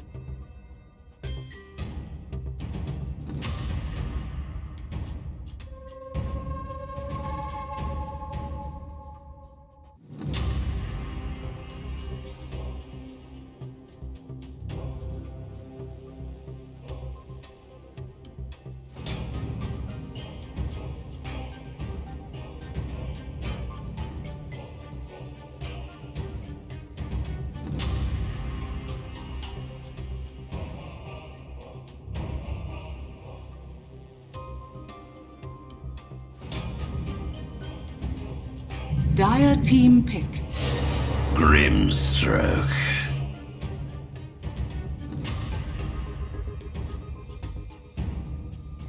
See the Grimstroke as well. Like, they are pretty confident that they're going to be able to handle the puck, which is why I'm hoping, you know, Kuro just says, all right, guys, no worries. I'll tank this one for you guys. I'll play it. I'll just ensure that we can come ahead in our lanes. Coil's the ideal too. They get the puck early. Okay. Again, like you said, Chiefs, IG, they banned it. I mean, they banned it, and it worked out for them. I mean, you just played against this. That was one of the main reasons why the fights that should have been your, okay, now Lone Druid is online, comeback coming. No, I will stop that from happening. And okay. Stakes, like Secret, to confirm, Sheaves, Nigma, they're 6-3, right? Yeah. So Secret are 3-4, but they have another series after this. Correct. So if Secret wins, then they 2-0. We have a tiebreaker. 5 seconds yes. remaining. Yeah. That's IG, by the way, they're facing. Actually, I don't know what's happening with IG because they lost game 1 to Gambit and it was very uncharacteristic. And I have no idea what's happening over there. I could yell up and ask, but I have. Sure. No, I'm not gonna. He can't hear us. He's too loud. He can still hear you. No, I'm not sure if that headphone. You have wearing that headphone. Can he hear you through the headphone? No, he can't hear. Let's not yell. If you're curious about how it's going with the other game, there's another stream going. Well, either way, it would need to be a 2-0 because IG dropped game 1. Yes. So, main point, basically just setting it up, is that Secret need to win to have any chance at advancing into the group stage. If they lose this match, they're gone. They're going home. We won't see him again till August. Yes. And we will see them in August because Team Secret, just like IG, by the way, and VP and EG, they are one of the teams that's guaranteed to make it to TI based on points. If they don't change anything on their roster. I don't think anyone. I don't think it's gonna happen, but I figured I'd add that caveat. That would be, you know. That's a very interesting conversation though to think about. Is like, what are because there aren't really any protections built in. You qualify to TI and have points to spare. You can replace some players if you wish, but why would you do that if you have that amount of points? Exactly. It means that you're good. 5 seconds remaining. Jeez. All right, we got some core bans coming out from Team Nigma. We got Monkey King Medusa, Morph out, and on the side of Team Secret, more cores. It is the IO combinations of the Gyro, the Luna, and the Slark, and that means we at least get something different with the IO combined for this game round. I respect your persistence on remaining. So on there is one big difference between us three, you two versus me. My earpiece is actually on the side of Slacks. Oh. So it's blocking out some of this really sound. tactical. I'll have to remember this for future panels if I learn to cross-check what's on the other stream different time than on this one. You like Ursa into Wisp? I do not like Ursa in general, but I have been wrong a little bit where I will stick to my guns that this hero has to get like a sub 15-minute Roche and a sub 30-minute second Roche where he gets the Ag Shard and then just runs over the game with that whole Diffusal Morbid BKB build. Yeah, and if that is not what happens, Ursa sucks. So we have to keep, we've got the plot already laid out for us. Now, what are the characters that we're going to throw in there? The protagonist in this case is Ursa. Nigma is about to establish their own antagonist. What Are you gonna tell us who won? I was about to ask. I was waiting for Brian to stop talking. Who won? I don't know. Dude, you just casted the game. 1-1. Cool. It's 1-1. Thank you. Thank you. So, IG now. Team 4 I don't know. and 4. They are really rooting for Secret. Yeah. Yeah. So Secret wins this. We get this cool scenario where the last match of the wild card would need to be a 2-0 for that team to force. For either team, which is perfect. Cool. You mentioned Ursa, not generally, you don't like it that much. When nobody liked Ursa, Matu was still able to make it work. I'm talking about the online season 2020. It wasn't the DPC season at all, but 2020, Matu Ursa, he crushed it, despite that hero being dead in anybody else's hands. So, I mean, it might work, it might not, obviously, but with the Winter Wyvern now, though. This is the other issue I have. We have a couple more stuns, and all right for Nigma, but they do have a tendency at times to just sack their lanes. Wyvern, Wisp, really not the greatest in the laning phase. That's a cool pickup. Excellent with a DK and a Grimstroke. You have insane amounts of magical bursts now, and just incredible pickoff potential. Very tough to play Puck and Wyvern into this, and I just realized this is a Puck mid unless they're going to core the Wisp, which I do not expect. It's an impossible Puck game. 5 seconds this is remaining. I don't. Is there a way to make it possible, or can Winter Wyvern be in core? I know. Probably not. Dire team ban. No. Okay. They go for a Spectre. I think this is the best IO pick left. I was running through the options and I couldn't think of anything because all the heroes seem too fragile. But Spectre, I think with the way they're lining up their draft on the side of Secret, rather than being the IO counter, or IO pairing that kills people like we saw last game, you have to be the IO pairing that doesn't die. And this is, Skywrath Ursa, that's all they're meant to do is screw over whoever the IO partner was. So I do think Spectre was probably their best option. I'm curious if we're going to see the Echo Saber Spectre. Did you see that yesterday? Yeah, that was cool. It was against it was against DK Ursa cores precisely. It was. Why is it cool? He went for a pretty early maxed out Desolate, and that early burst damage of double hit with the Desolate proc was surprisingly effective against these high armor, tanky, beefy boys that also, we see there. A bit of survivability. Yeah. Mana regen, which Spectre loves because dagger is your only method of actually pushing. It does have IO, but it still would help. Team Secrets turn to this is the only thing I'll say.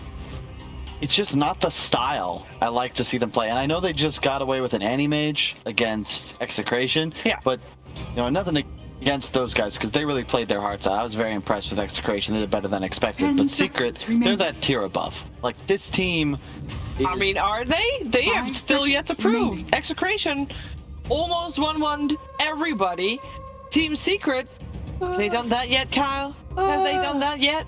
If Team Secret lose here, I think they have the almost exact same records depending on what happens with the next series. Don't diss Execration so much, please. That's the caveat. I just don't know if you can afford to play so slowly.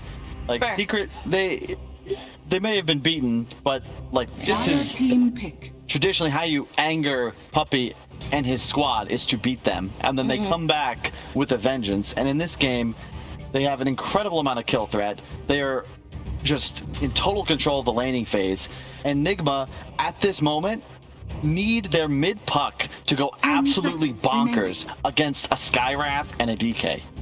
They have so much damage on Secret and so little damage on Nigma. Yeah. That is a concern of mine. I hope this last hero spews out some damage. Well, we're about to find out. We got a lot of offlaners banned. MC. You don't typically see MC's last pick. Nature's Prophet? I also thought that one. I love Nature's Prophet, but I don't know if they didn't need something more tanky. Don't know if Darkseer is the answer, though. Yeah, I was wondering if Darkseer was reasonable with Wyvern, because it looks good with the Spectre, and it solves their mid-game damage issues, but it seems like a really awkward lane. Look, I've never understood how to play a lineup like Nigma's properly. Like, I was not a bad player, but I wasn't necessarily great. Don't sugarcoat it. Simple concepts, you know. I picked stuns. Okay, that's why I keep reiterating it on the panel. Stuns always look good. When we didn't have stuns, we'd lose games. Nigma's lineup is so complicated. You don't actually have a way of killing a guy. You can Wyvern ulti, you can coil, and oh my! We mentioned damage issues. Game. We mentioned damage issues. And they just picked Underlord. So now you have a lot more damage issues because he's got the aura built in, and then he buys a bunch of aura items such as the pipe and the greaves to sustain his team. I'm with Kyle here. I think, I mean, I already know what you're going to say. I'm leaning towards Secret pretty heavily, but if Nigma manages to take like 1 or 2 really solid fights where they somehow muster up the damage, if they can do it, then they will win late. Out of position, they will win late. They have the IO Spectre late game. They can draw it out. They can vacuum curse. Ursa's gonna kill all his teammates. They're gonna Echo Saber slow him on a 5-second cooldown. Oh, I'm scared. It's Look, the laning phase, they could technically. Miracle, all right? There was ever a game for Miracle to demonstrate that he is still a superstar on the world stage, you know, one of the best, not in the region, but in the world. This is the game. He is hard countered by like 7 abilities on the enemy team. He is the only real guy that can actually kill enemy heroes unassisted. Good luck, have fun. We're rooting for you. I'm rooting for Secret for tiebreakers, man. Wins, they're in, right? Yeah. So we're gonna find out what's gonna happen here. Game 2 right around the corner. Team Nigma versus Team Secret together with Odie Pixel and Fog. Why, yes, thank you, Sheev. And yeah, this one does definitely look quite a bit harder for Nigma, drafting themselves last game with lots of stuns, this time not so many, and it's just going to be this puck is pretty much their only real decision.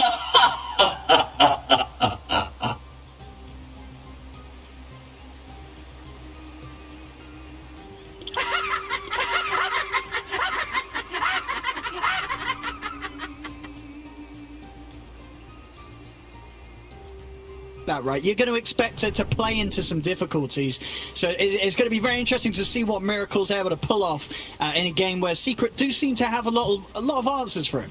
Yeah, I'm going to look at my control a little bit too. I feel like some people just like forget, you know, this guy is playing his Darkseer. Like this is his tried and true, like staple, that's true, miraculous hero, and that is a hero that can actually provide you a decent chunk of damage if you're able to get away with it. But I do have to agree, this looks really difficult from Nigma. It's a very defensive kind of passive style. I feel like Secret this time has turned up the aggression heavily and also picked themselves much stronger lanes this time around as well. So we have this Underlord versus Spectre. I think we've seen this pick up a lot versus the Spectre just because it's really hard. You look at Spectre's base damage, we can just glance at it really quickly. You have like 52 with this Quelling Blade. Now Underlord has 71.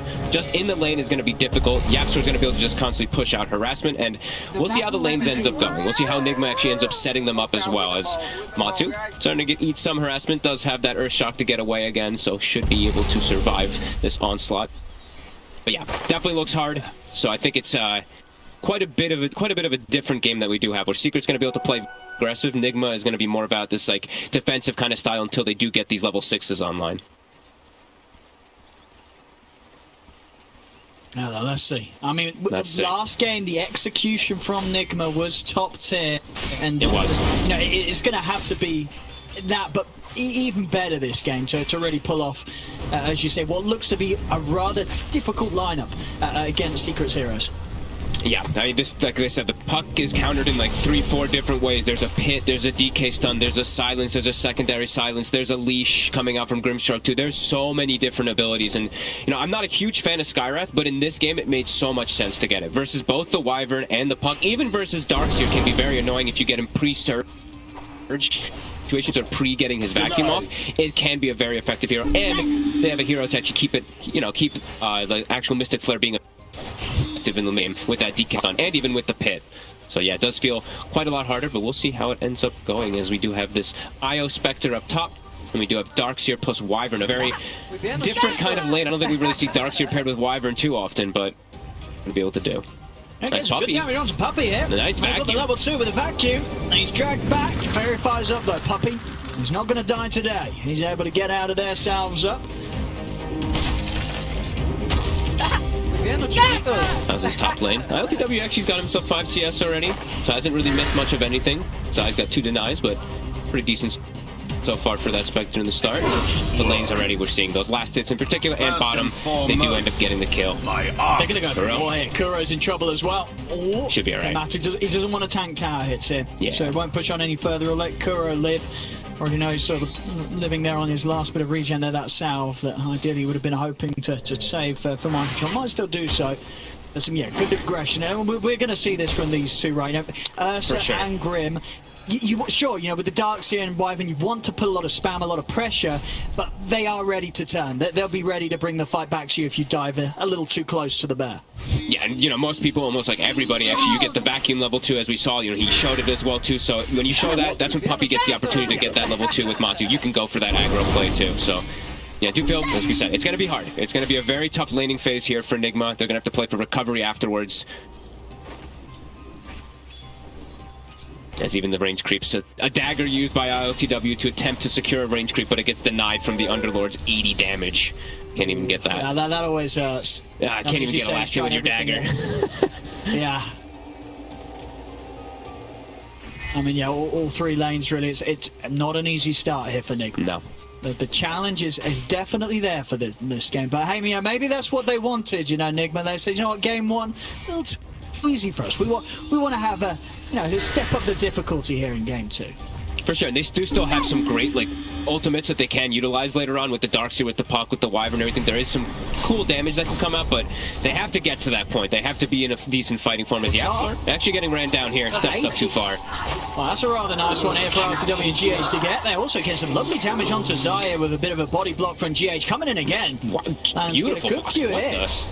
I mean, really, he's going to have dagger up again in a second here. GH. I mean, Zaya's going to live, but he'll definitely being beaten right back to the tower there by GH coming in with some fancy footwork. Yeah. YapzOr has to be a little more cautious how far he steps up his bottom. They will get another kill here with the Wyvern. Mind control. They're giving him a lot of that extra experience. I see Kuroki's playing away from the lane a bit so that he's enabling mind control. Wants to get those early points in Ion Shell up so he can actually play a bit more aggressive. So nice stuff coming out here, at least inside that laning phase. That looks tough.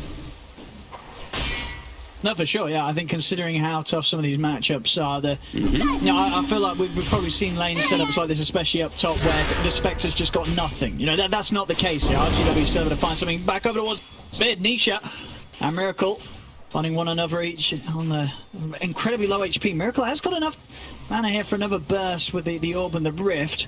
Nisha Look at the skill build, too. Aggro with the Fairy Fire.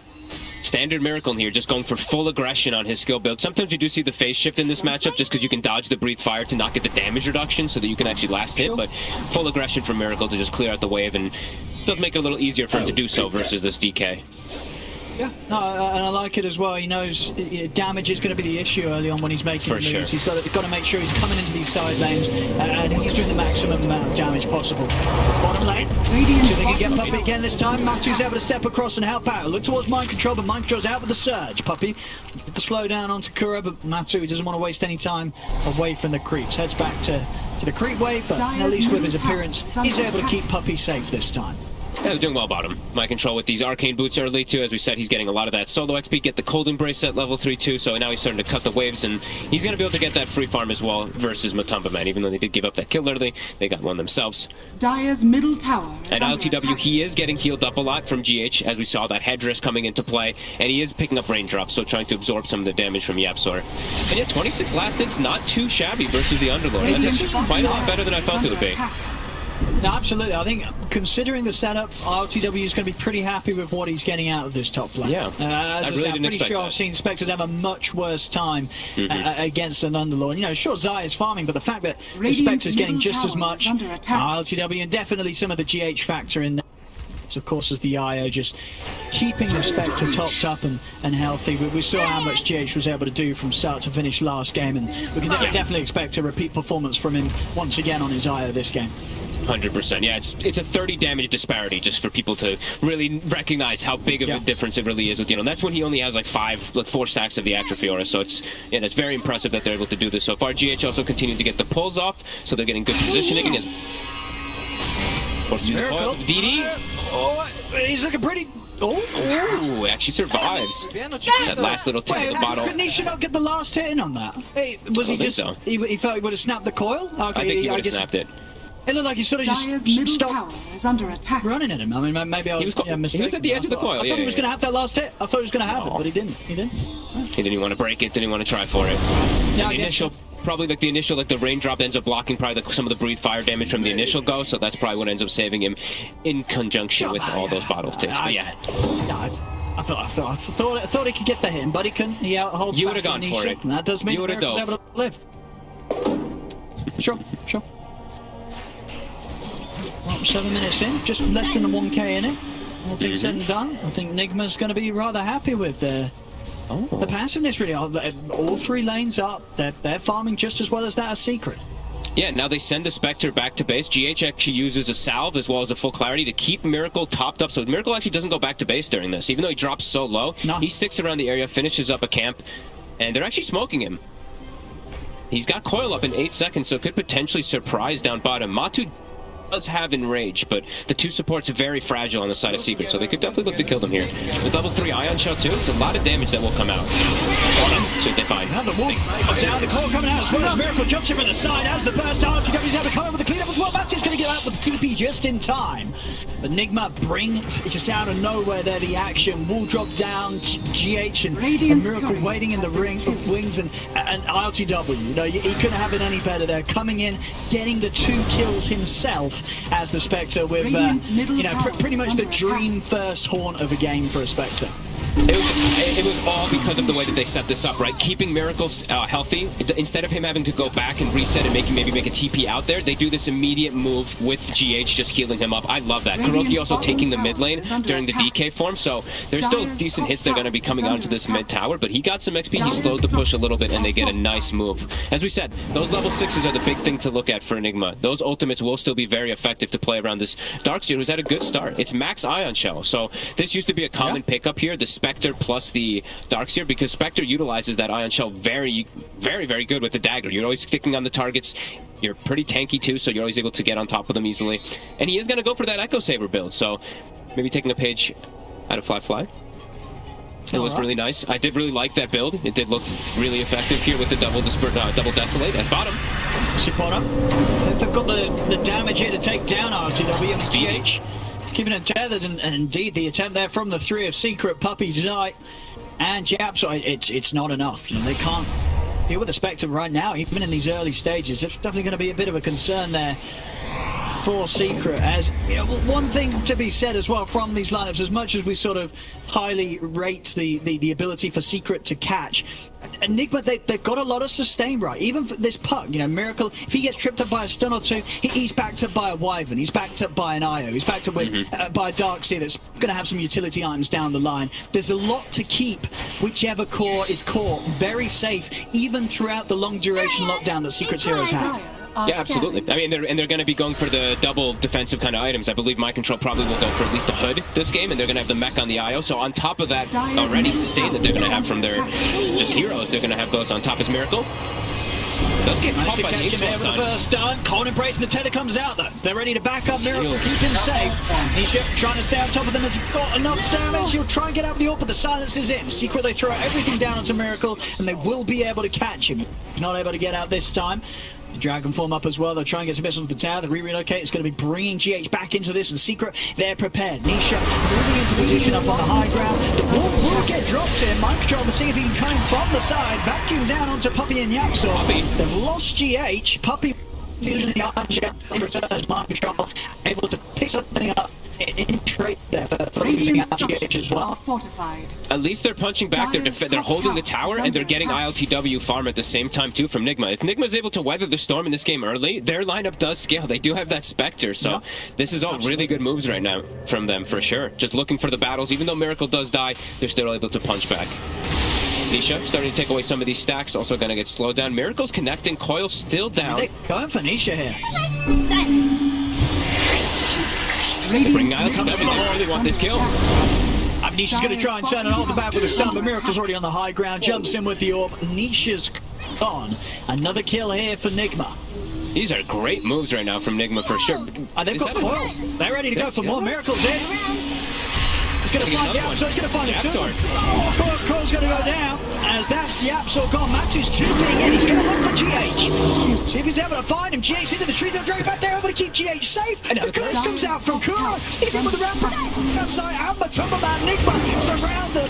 Matu is dead. Zai trying to retreat for this, but Nigma, they're just diving in. It's a triple kill for Miracle.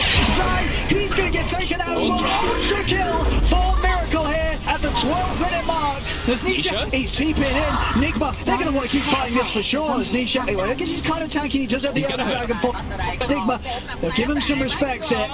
Backing off. Well, there we have it. The first pick puck. Heavily countered, they said. Miracle, he doesn't care. He's coming in, he's making the plays.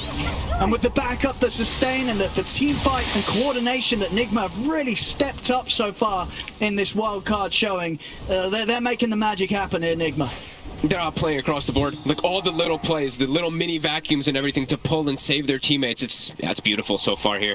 And just constantly battling in this early game with the Spectre. So it's really nice to see them actually being able to do so. Nisha's been forced to buy a hood. That kind of says everything. He's like, wow, they actually do have good damage. There's a lot of magic damage coming out. I need something to deal with this. Dire's top tower has been denied. Secret now a bit on the defensive posture here, and still not given an opportunity from Atoma Man to really go for that Roche. As we heard the panel saying, you need Roche.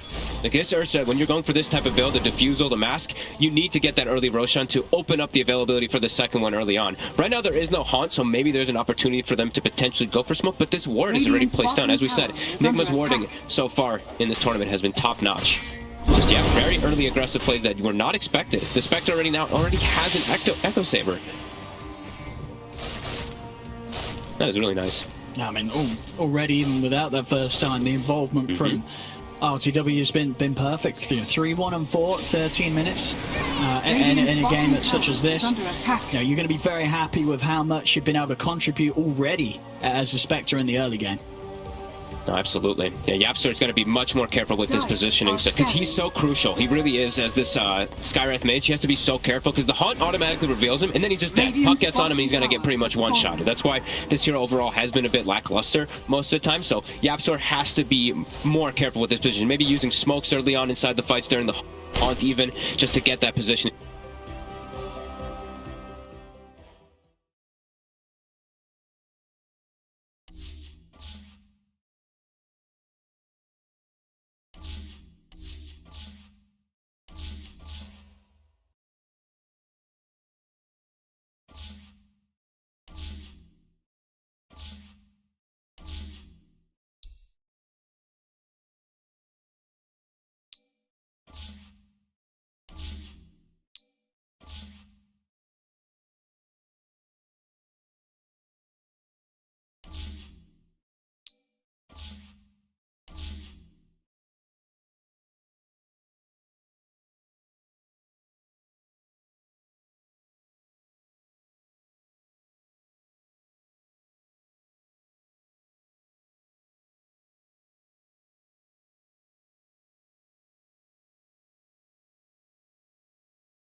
because they were like, oh, Miracle's low. And then he just shows up to bottom full.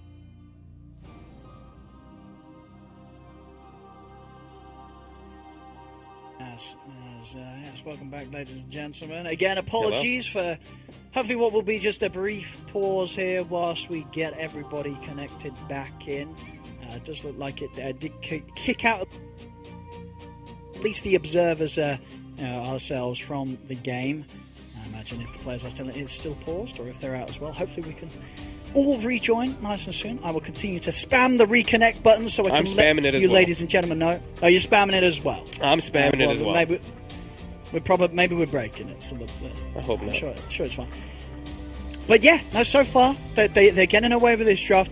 Secret, they were just about to have, I believe, the blink done on Nisha. Yeah, I think was a little bit low. I think he was still a little bit lacking on it, like maybe like 150, 200 gold. They got the diffuse so I think picked up right beforehand. But yeah, they're going to have to make something explosive happen. They have to catch this puck. Like they.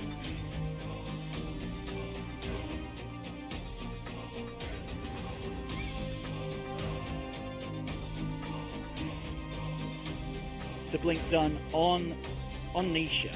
Yeah, I think was a little bit low.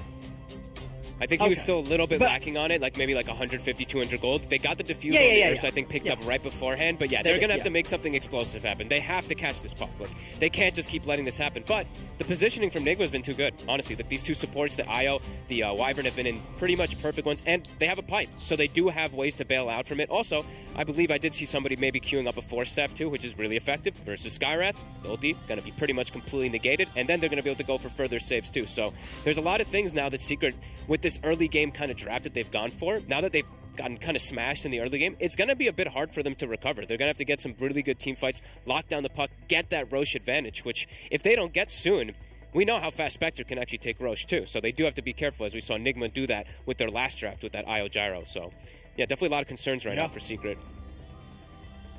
No, and as you say, what's the ideal way you're taking a team fight if you're Secret? You have to you catch what GH and sort of Kuro before you actually try and go on anyone else. I mean, it feels like impossible to take a fight any other way. I mean, they have to get information into backlines, which is pretty difficult with their actual heroes. Like, they're playing versus Spectre, so the Haunt is always going to be king of being able to reveal. It's going to have to be some type of smoke. Smoke wrap around to the back. Leash is pretty effective this game, but it's going to be tough for them to actually get onto them. And we do have an update that the Dota servers are shut down, apparently, for a moment or something. So they are not available. So we're going to have maybe a little bit of an extended break here, Mr. Owen Pillow. Well, we'll see. Hopefully they can open them back up. I mean, not really the most convenient time to shut them down. So, maybe it's the Spectre Arcana. Who knows? I hope so. Maybe, but cool timing. I'll have a look on the old information source to see if we're having any. It wouldn't be that great of a timing. It's just shut the server down. I mean, not that an update should do that. I'm sure this is just some minor technical hiccup. But yes, indeed, at the moment we're unable to connect to the lobby as well as the players. Unfortunately, nobody's able to get back in right now. So as I said, we're clicking this button. We're screaming, "Let me in!" To the server. Hopefully, it will let us back in. But of course, some highlights for you, beautiful ladies and gentlemen, to enjoy whilst we wait for the server hopefully to correct itself. As indeed that earlier play here, that ultra kill from Miracle. Not something you would have expected to see right when we came out of the drafting phase. 12 minutes in, the puck getting an ultra kill. No, definitely not. Not when he's up versus all these counters, but yeah, they're making it look really good as soon as they hit those sixes, like we said, right? They got the Haunt, they set the Spectre up, they set it up so nicely. I actually am so impressed with the way that Nigma is prepared with this draft too, just understanding the strengths about when they're able to actually play and how well they did in lane. I'm still very surprised about how good that Spectre actually did up top. Getting that extra kill on a Skywrath, that's usually not that expected. Also, just the last hitting in general, it's been pretty solid. So, yeah, good stuff right now from them.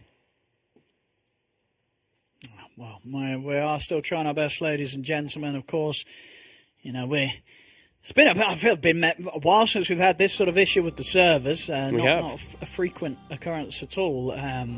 But indeed, does seem like the servers sort of said goodbye. Hopefully, we can get it back. I'm trying my best. I'm doing my part here, clicking the reconnect button. What we got?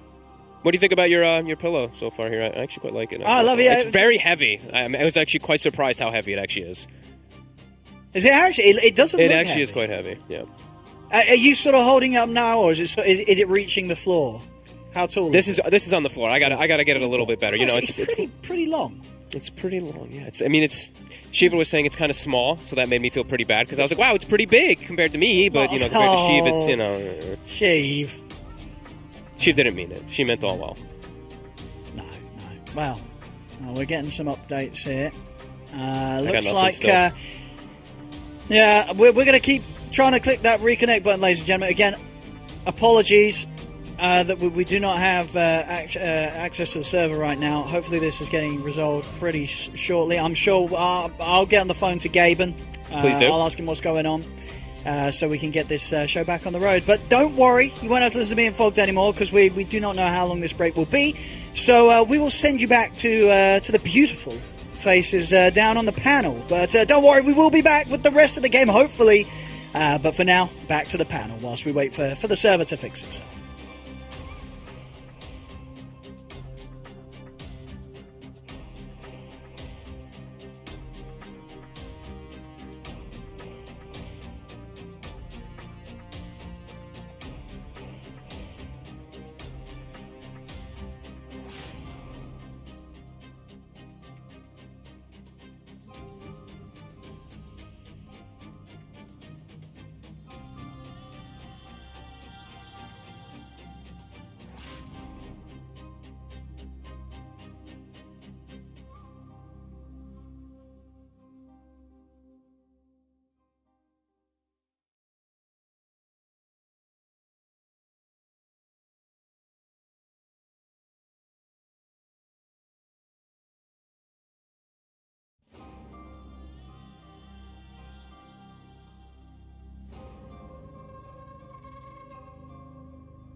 It's normal. It happens, sort of. Kind of. Unfortunately. At least the game doesn't mean much. I'm watching us spam click reconnect and just get bounced out connecting. Yeah. Dot. Hang on, we might have an update. Connecting? Dude, that is content right there. Oh. No. Yeah, I've never seen that before. Oh no! Oh! Are they remaking? We abandoned. We abandoned. I believe they're remaking. Remake? Play on same heroes. Same draft. New game, fresh game. I don't think Team Nigma will be able to pull that off again. Wow. It's like it's not scripted, but it feels like it is. It's like, okay, you got this game for Nigma's TI hopes. It's like, it's going okay. And then we're back to the beginning. Yeah.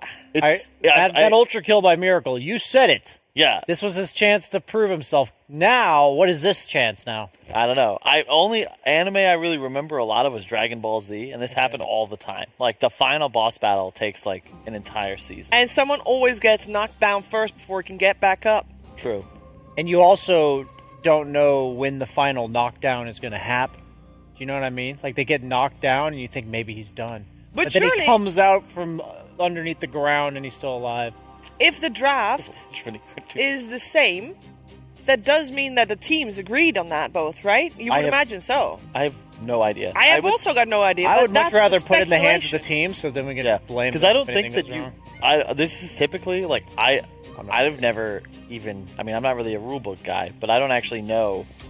Because it gets, like, muddy. This is the sort of thing that, like, shouldn't happen, right? Like, your server dies mid-game, what do you do? I think in the past, I feel like this happened way back, like around like TI3, TI4 era. There's some tournament, and a win was awarded because it was like a 40k lead. It was like GG, but I have no idea. Yeah, so I don't know if the captains did it. We'll find that out for the post-game panel. But either way, situation is Nigma win, they're through the group stage. Secret win, then Secret versus IG. If either team 2-0s, there's a tiebreaker.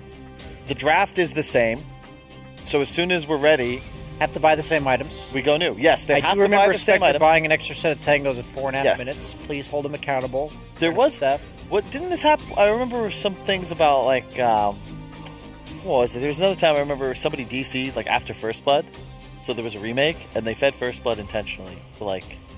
Oh, that's a real honor. So that was very honorable. That was before people were picking Huskar. So the question is, if you guys both went for the right click on the range creep mid, and Puck got the deny on wave 1, do you give him the deny again?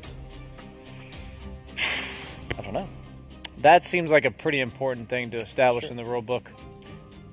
If it is same draft, fresh game, you're playing everything different. You're not going to give anything away. Yeah. You could even switch it up lanes because you think you know what's going to happen because you played it out before. No. This is the time for mind games. Are they going to play the same lanes even? Are they going to do the same thing, same moves? This is a totally unrelated note, but something that I think would have helped my squads back in the day would have been something like this remake is unintentionally giving us, which would be a chance in Dota to train scenarios. Like in Counter-Strike, there's a lot of like aim lab stuff that you can do to like work on your grenades, your positioning, your executes, etc. Whereas in Dota, you just scrim. You just play games. That's all there is. But it'd be cool if you could practice, like the 6 to 10 minute Chen rotations, or how are you going to take a Roche fight at this point in the game. So I think that at this point we need like a custom map, just saying anybody out there. I just think it'd be really cool if you could actually train scenarios. I think that would be really cool as well. Wouldn't it be cool if you could, for example, load up an old game and then take over the replay? It's never been done before. So creative. How long was that even in? Was it even in, or was it just said, we're going to do it and then never done? I don't know. No, it was in the Battle Pass, I think. No? Wasn't it? No, I think it was said to be launched with the game, like in the initial announcement. It's like load save games, because that was a huge issue. I'm not saying load save games. I'm saying replay takeover. It was announced that you've got Nigma versus Team Secret. Now you can go to minute 30 and play out. I thought that was in a battle pass. I thought that was in like TI. That would be so cool. I think that was a thing. That would be so cool. Imagine how fun it would be just to like play out situations. Yeah, that's what they did. It was like TI final games or whatever. That's what they were doing that you could load into. Like, how would you do if you were with these drafts starting at this point, or because I remember that was something I did. Oh man, that was a long time ago. Playing, I think it was, and this is a long time ago. So this feature's definitely been possible because I think it was like Madden 2004 on the Nintendo 64, and you could take over as like Elway doing the 92-yard drive against the Browns. You have no idea what I'm talking about, do you? I absolutely know who Elway is. Huh? I know who Elway is. Yeah. Sorry. Okay. I don't. That's fine. It means the viewers don't either. We do have actually got a lobby being made. Yep. So the confirmation, I know we said it already, but now is like 100% we're in the lobby. Players are starting to dribble in as well. We're going to have the same game played again for your entertainment and for ours. Yeah, again with the same heroes because those heroes were dope. Miracle is anxious, angsty, ready to go. First one in the slot. New updates. New update. We knew same picks. They have to play same lanes. They have to play same items. Wait, can we clarify? Is that the team's like handshake, or is that? I don't know. I also don't know. Like, how can you confirm same items if you're definitely gonna be maybe poorer than you were before? Yeah, I'd really, if it's possible, production, if you could clarify that would be really cool. Because I have a feeling, like, I will tell you, like, I don't know how much the viewers are aware of because these guys don't stream. Whoever loses, if you don't make it out of the wild card, feel free to stream. Just saying for the fans. But these teams have a lot of respect for each other. Yeah. Their DMs are very cordial, from what I've seen, And the captains, Puppy and Kuro, there's a shared history there. They've played together for a long time. Yep. They played against each other for even longer. There was a little bit of a downfall for the friendship, but that was also resolved. And Kuro also went to Puppy's wedding after that as well. So some proof of immense relationship there. Yeah. A lot of respect, and they will adhere to any kind of respect rules, gentleman agreements, if you want to call them, that they have with each other. So, I'm curious. I also want to have confirmation regarding the same items, because that seems weird, because obviously this game, it went fairly well for Team Nigma considering how we thought it was going to go. So maybe next time around Team Secret is a little bit more prepared, and maybe Team Nigma is not going to get the same amount of gold. And generally, if you don't have the same amount of gold, you might not want to build the same items. Could we do, just real quick, before we get into any more preview, could we do a little bit of unsubstantiated speculation? Okay. What is it? Unsubstantiated speculation. What happened to the game? Like, did the server just die? What, is there an arcana or some new effect? I don't know. Should I check if there's an update? Because Darkseer and Spectre in the game, those are two pretty big culprits. Yeah. Yeah, but normally then at least there's gonna be... Wait, are you talking serious or are you talking anime things? Huh? Darkseer and Spectre in the same game, yeah, they're culprits, but at the same time, that's not enough to crash the entire server. That's true. My question is, off topic but on topic, do you guys remember back when games around like 70 to 80 minutes, the graphics of the game would start creating? Yeah. Warlock columns coming down, suspects everywhere. Totally I remember having Darkseer in those games. He would literally have a volcano coming out of his head as time went on, and because the game was just slowly imploding. And that is something that I haven't thought about in a long time, and I really miss it. Yeah, they should bring that back. It definitely added like an epic feel to games that got to that point. Now we have tier 5 items, which kind of adds... I would prefer the Darkseer volcano spotlight coming down on them. See what we can do. I know the WePlay guys have some pretty cool tech. Maybe we can ask them to add that in manually. They have done some cool things. I can't find if there's an update anywhere that caused this, so... Okay. Just a server crash. My question about the items. Here's the gentleman. How far does the gentleman's agreement go? Are we talking all region? Are we talking Quelling Blade? Talking Wraith Bands? Maybe just opening items. Are we? Maybe If he went for the Oblivion Staff and he bought the Sage's Mask first, are we sticking to that? I think the main point, specifically when you look at like DK Middle buying a hood, if he were to buy early Blink, Armlet, drums, like it would radically change the way Secret plays at. And still don't have confirmation, but I'm going to just assume, I'm very good at guessing, wildly. You are very. That it's just a gentleman's agreement, because I don't think, to your point, you can really enforce, oh, nope, no, you didn't buy Sage's Mask, you bought an extra Tango, and you didn't this game. Like, that doesn't... Kyle, really good at guessing. Who would have thought? I'm good at the act of guessing. What? Not the accuracy. Yes, just the convincing nature. Oh, you can say stuff very convincingly, regardless if it's right or wrong. Yeah. I can tell you that in terms of players getting into the lobby, it's going very slow. You'd imagine that it was going to be a little faster. We still only have 2 out of the 10 players in the lobby. And that's a little unfortunate. Oh, we got a third. I will tell you which ones were in first, too. We got actually 4 players of Team Nigma in first. None of Team Secret has shown up yet. They're late. Fashionably late, perhaps, but late nonetheless. And the only one missing on the side of Team Nigma, Kuroki. In exact order, guys. It went Miracle into ILTW, then GH, then Mind Control. This is what people want to know. Yes, you guys care about this, and so do we. Somehow I could craft a storyline out of that, but I got nothing, Kyle. What? How are they not in the lobby? They're right there. They're busy. I remember it's definitely different when you're working, when you get to see the lobby. It's like an intimate experience. When you're casting, I remember playing, you do all these training, these scrims, whatever, then you get into the lobby, you see there's some big match. It's like, oh crap, like it's EG, it's Secret up against us, LGD, somebody. There's like 8 languages in the broadcast channels. You're just like, you start to get, the pulse starts racing. I only know what it's like to be on the other side.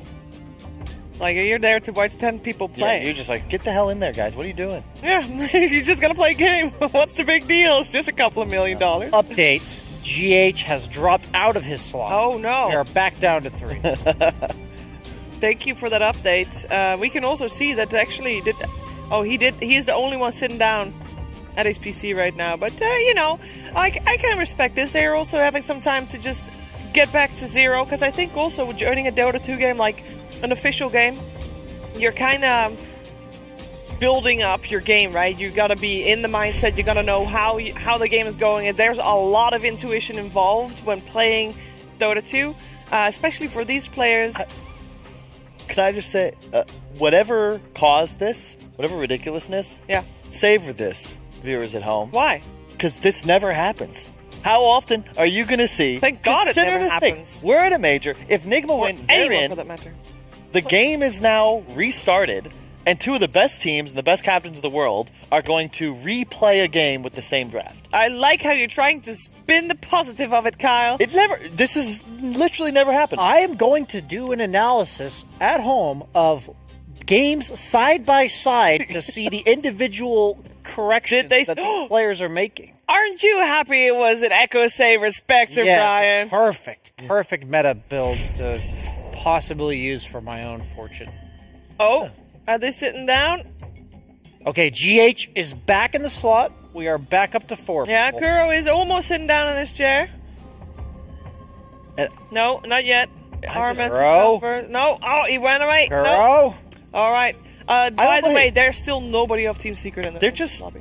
I don't give them a little bit of time. You know, this is a lot. This is never. We got to build the suspense. This is. I mean, that feels the suspense already built up. No, that's how they get you.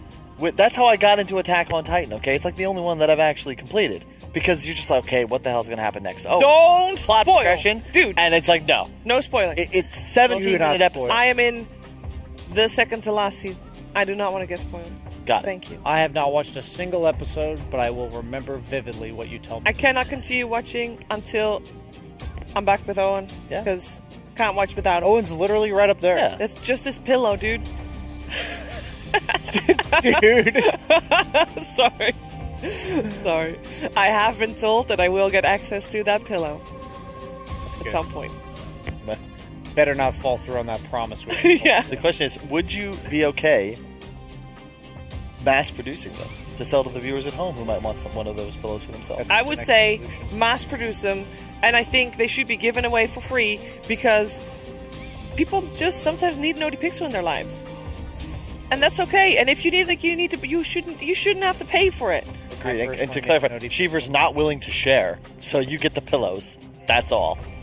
I'll take. Yeah, I mean, but at least they get the pillows. It's true. And it's a good pillow. It's firm pillow. It's gonna stand up straight next to Fog. Sorry. It's fine. Meantime, we still have not gotten a solution as we see all the players just wandering around. It's like it's so surreal. Like the whole just being out here. Fogged. The pillow is kind of firm for a pillow, right? What? Fogged said I should check out the backside of the pillow? Fogged. Is that Owen Pillow rocking some curves? I will never be able to see the backside of the pillow for now. Focusing on the game. Kyle is not able to focus. Jeez. He doesn't want to be distracted by the thoughts of the pillow. It's just a pillow, Kyle. Kyle, don't get that. I mean, it's okay, man. It's just a pillow. Breathe in, breathe out. I would say let's talk about the game. We can't. There's nothing to break down. We saw how it played out. How am I supposed to predict the early game? Yeah, but it's surely gonna play it out a little bit different because Team Nigma, I think they had a good start. They were like 1K ahead with the lineup that was superior late. And they were not supposed to be ahead, right?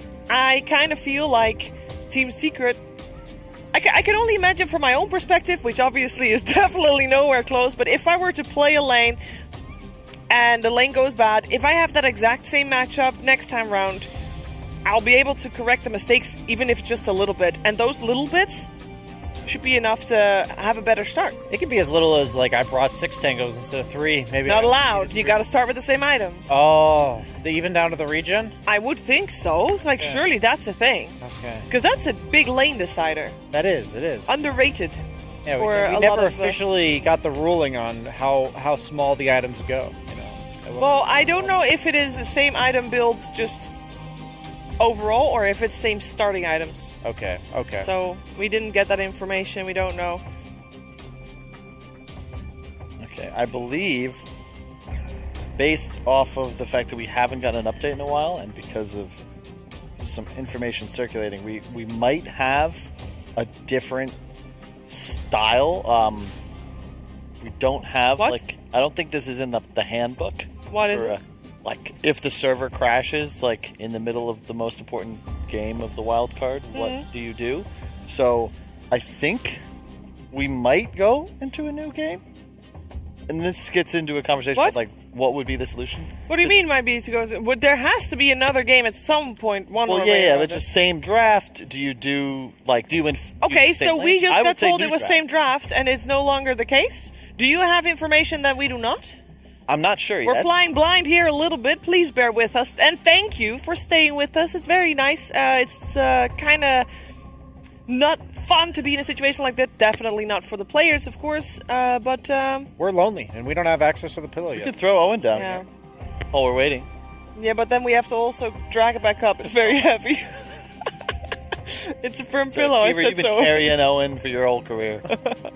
I would carrying him up those stairs. Oh. So, yeah, I would imagine, again, this is all just me once again. Oh? Update. Okay, well, it is. There's an update, and it's a very clear and simple update. We send it up to the higher uppers, and Valve will decide what happens. Yeah. How it's going to get played out, and what the rules are, because obviously, server crashing sucks, and nobody kind of predicted this. Timeline there. No, this is we don't. Well, they're in contact right now. I will say, I don't think, because this is really something that I don't think is in your typical rule book. No. Right? There's no scenario like in sport. Update. Huh? Karaoke joined the slot. Sorry, continue. Okay. Oh well, in sport, there's typically certain rules, on account of acts of God. If the rain and thunder and lightning stop the game, and it's been a certain amount of time, that's it, game over. Yeah. If not, you replay it, start fresh next day.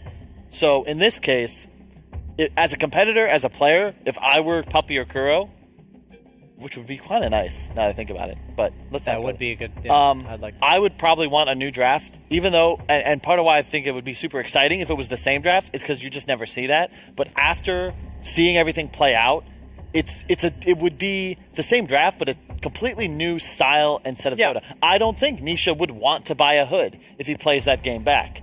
I don't think Miracle is going to get an ultra kill necessarily, and give it to him for free.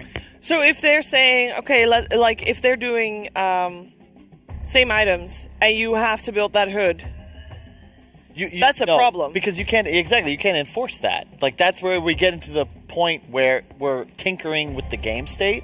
Yeah. And we're ruining, I think, what makes Dota.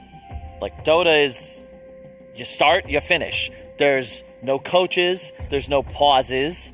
There's no timeouts. There's pauses sometimes. There has to be some form of coding. Not strategical. There's no that strat could pause. give somebody a set amount of experience and put them somewhere on the map and change the game clock to a certain time. That would be so easy, right? Just do that. Have them all load in at the exact position on the map. And I remember a time when that was possible. I even remember when every 30 seconds, as Kyle said, there was a save you could load, and there was at some point there needed to be a remake, and we actually had one of the teams that just got a kill as the server crashed. The person walked forward. Take me as you will. And we'll continue playing the game. You still get the kill. It's going to continue the way it was. Yeah. I remember that. And that made it a lot more simple. This time around, we're going to have to wait to hear what Valve wants to do with this series. And I would imagine also that I'm not sure if the players will have a say in this. This will all be down to competitive integrity. They'll have a say later on. Oh, they will have a say, depending on if they win or not. Exactly. I'm going to do some detective work, try to get some live updates. I'll see what I can do. Just going to message the managers. I was like, he's not going to actually do that. Hey, guys, what's happening? Are you going to join the lobby and ask? So, post-game interview of the half game. This is where I don't even know. We're just going to have to wait and see. I think that the course of action being taken is probably ideal because probably best to get Valve servers. Yeah, probably should be their rules in the restart. A lot of implications on this, I would imagine. And let me preface, the servers are fantastic. And yes, I absolutely love Valve. They're probably watching right now. That has absolutely nothing to do with what you said. Correct. I just love Dota. Yes. Love Dota 2. Yes. And the fans. Hope you guys have some snacks. You should have some leftover popcorn. And even if you don't have snacks, please have some water. Hydration, so important, especially during a long series like this, which wasn't really that long until the pause started. It was a pretty average duration series. Yeah, you do need to drink water, though. I'm looking at you. Jim. Go. Cyborg Matt is ignoring me. What? Well, he probably has different things on his head right now, like making sure 5 of his players are in the right mindset. 5 of his players and his coach are in the right mindset to play another game. They find the lobby. None of them are in the lobby. They are actually not yet in the lobby. Guys, if you're listening, don't be the team that's not in the lobby. No, definitely not. No. If you're not in the lobby, you have the power. That's true. They can't starve without you. It's the strategy. It is the person that cares less who holds the power. Indeed. In any negotiation, you got to be willing to walk for that, guys. Okay. Is Fog still up there? Oh, I don't know. I was wondering how long it will take you guys to start talking if I was being quiet. Oh, yeah, he is still up here. Oh. Hey, Fogged. How you doing, Fogged? Okay. And we have an update coming in. Yeah.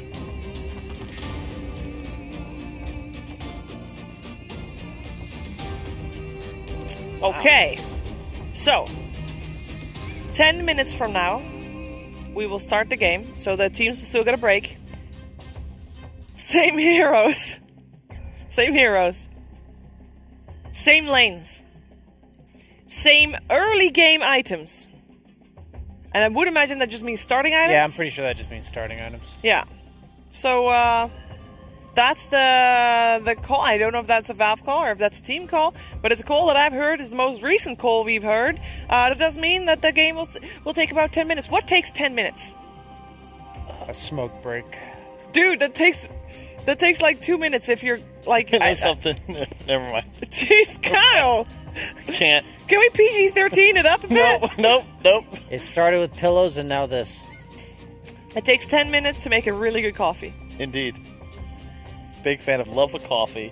Hot chocolate for me, please. We have another one after this. This is, once again, just to remind everybody at home, if you forgot, big implications. If Nigma wins, they're in. They're going to the group stage, fighting for their lives. If Secret win, we have a guaranteed, meaningful final series because Secret and IG, any 2-0, pushes them into a tiebreak. Also important for VG Gaming, by the way, because they have already played all their games. True. And if Team Nigma win here in this second game, so get a 2-0, then that means that they are together with VG Gaming going through, and VG Gaming also doesn't have to play tiebreakers. Correct? VG's already through. No, VG Gaming is either tiebreakers or through, as far as I'm aware. But there's no. Well, they're through now because Secret and IG lost. So they have 3 losses. Secret and IG have 4. So they're through. Yeah, Nigma is the only team left with 3. Nigma's But Secret and IG still have a game, so if they win, if they 2 in the next series, can't they still have a chance? Still have 4 losses. No, they both have 4 losses already. Because IG lost their first game to Gambit, that was now the case. How often have you how long have you been waiting to say that? A long time. It's taken 7 years. You finally got the numbers. Got him. Very good. But yeah, a lot of implications on this game for sure. And the crazy part is, we haven't even actually started the major yet. Dota's been great though. I've been loving the teams going head to head, and we talked about it a little bit yesterday already. That all the teams here, all the teams being here on location and already have been on location for at least a week, some teams even longer, means that the scrims were intense, means that the pubs that the teams are playing were intense, and it means that the meta has developed quite a bit since the last time we saw these teams play. Yeah, VP apparently taught people a lot. The TA first 2 is something they popularized. I know, that's something, when things leak out of scrims, you know that it's pretty much everywhere already. Because, especially this close to TI, people keep everything real close to the chest. You don't hear a peep. Even your close friends don't want to give you any sort of strategy advice. Hang on, Brian? Radio update.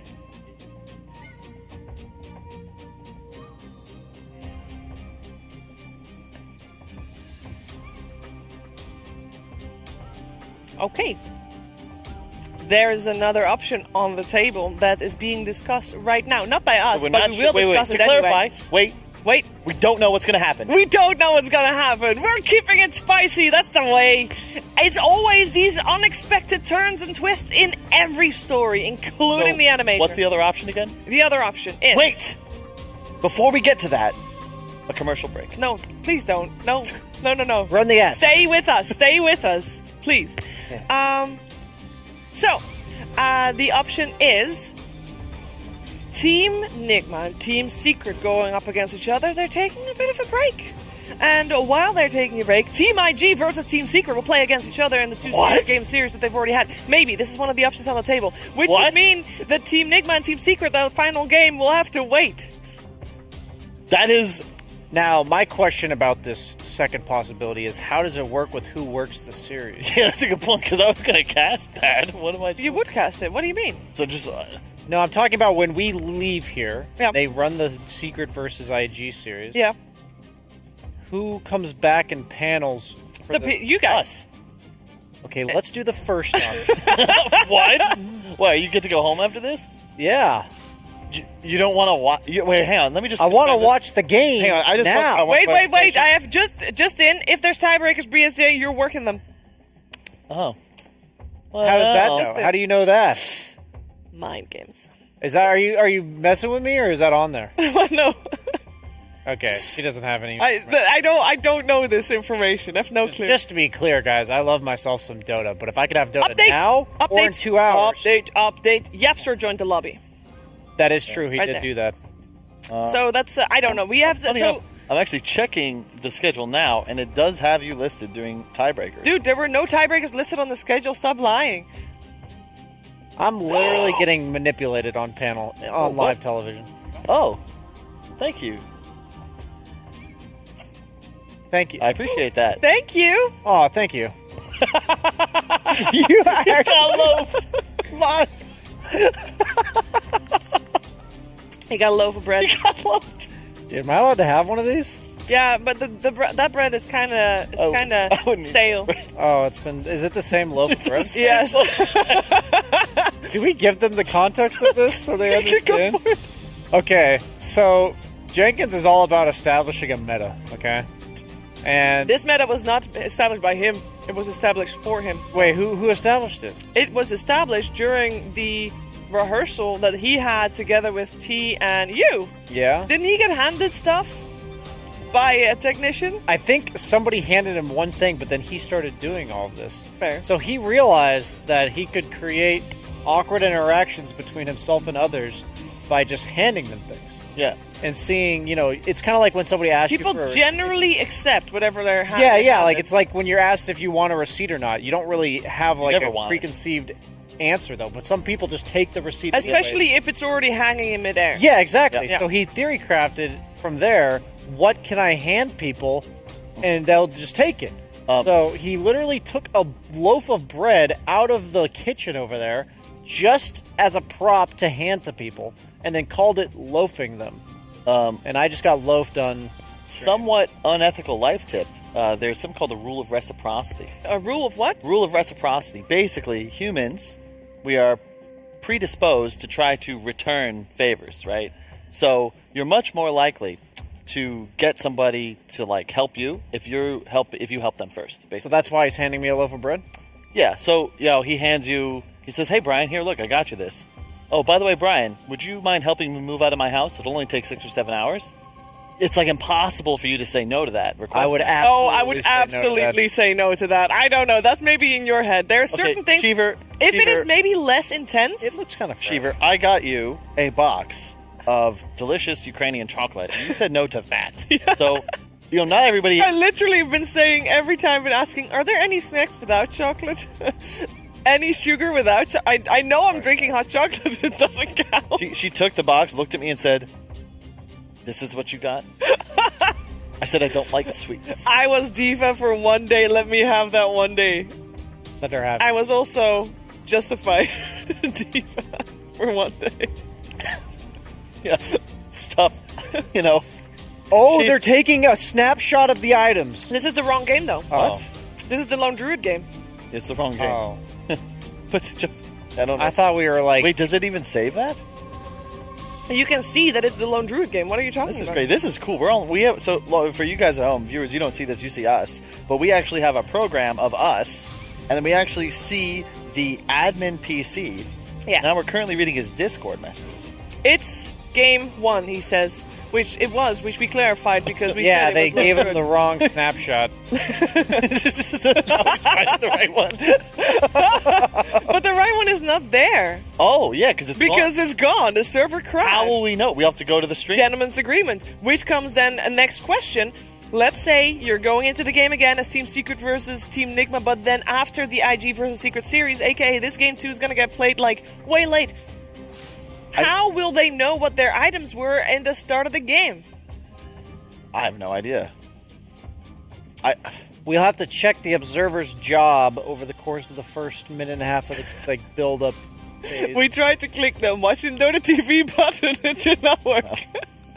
I appreciate that. So is something like that gone forever? Obviously, I have no idea how this works. I think so. I mean, the server died. If the server was still there, we'd be able to load it, but there shouldn't be a scoreboard. When this has happened in the past, wait, I believe the game just deletes. Won't there be a game visible on the profile of the players?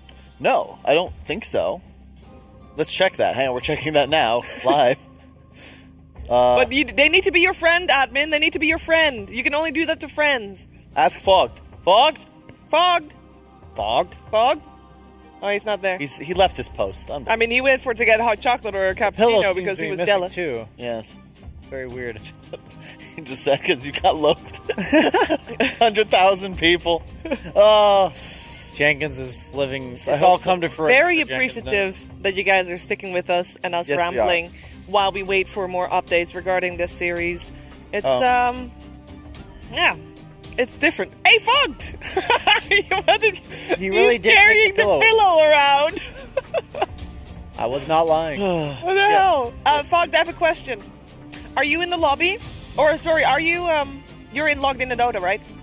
Could you go to one of the people on your friends list that is in Team Secret or Team Nigma and see if you can see their last game at all? That is actually the game that got crashed. We don't know if it's actually visible.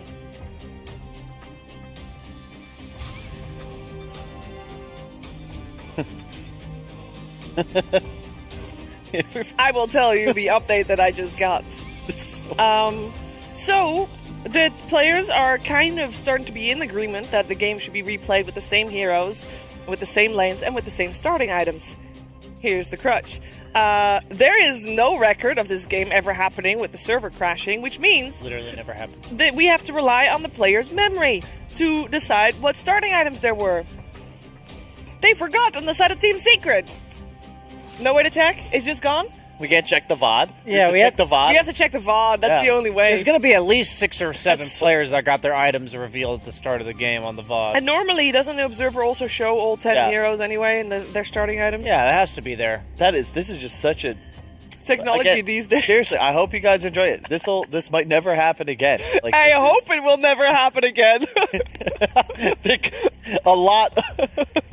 Nice loaf, Brian. I got loafed. Yeah. So, also, if you are at home and you're looking for something to do, maybe go grab a coffee. But check if you have your own loaf of bread and go give that loaf of bread to one of your friends. Just hand it to somebody. But make it look real casual. That's the real hot spot you got to go for. Yeah.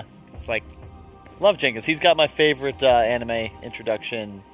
Of all the Pulp Fiction. Yeah, Pulp Fiction. That's why they gave him a solo. Like, he was the only one who knew what to do. It was good. It was really good. I instantly recognized it as well, and I think that's the power of doing something like that. Update. More updates.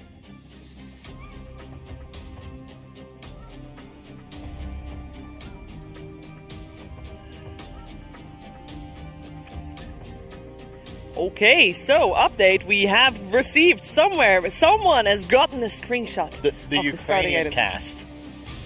Ukrainian cast. Said, yeah.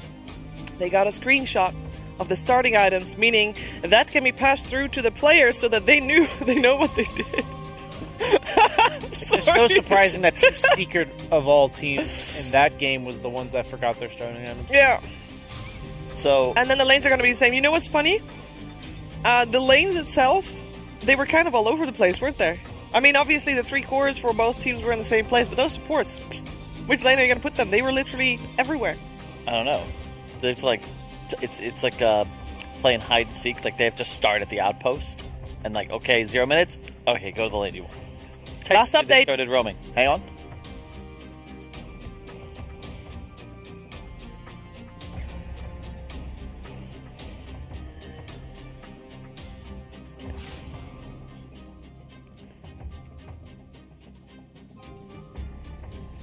What is no? Okay. No. Decisions have been made. Same game. Same heroes. Same lanes. Starting items have been found, so we will have the same starting items. But, plot twist, right here, we're going to play IG versus Secret first. So what you're saying is I'm working the first game of that series, and then I'm going home. I don't know. Oh.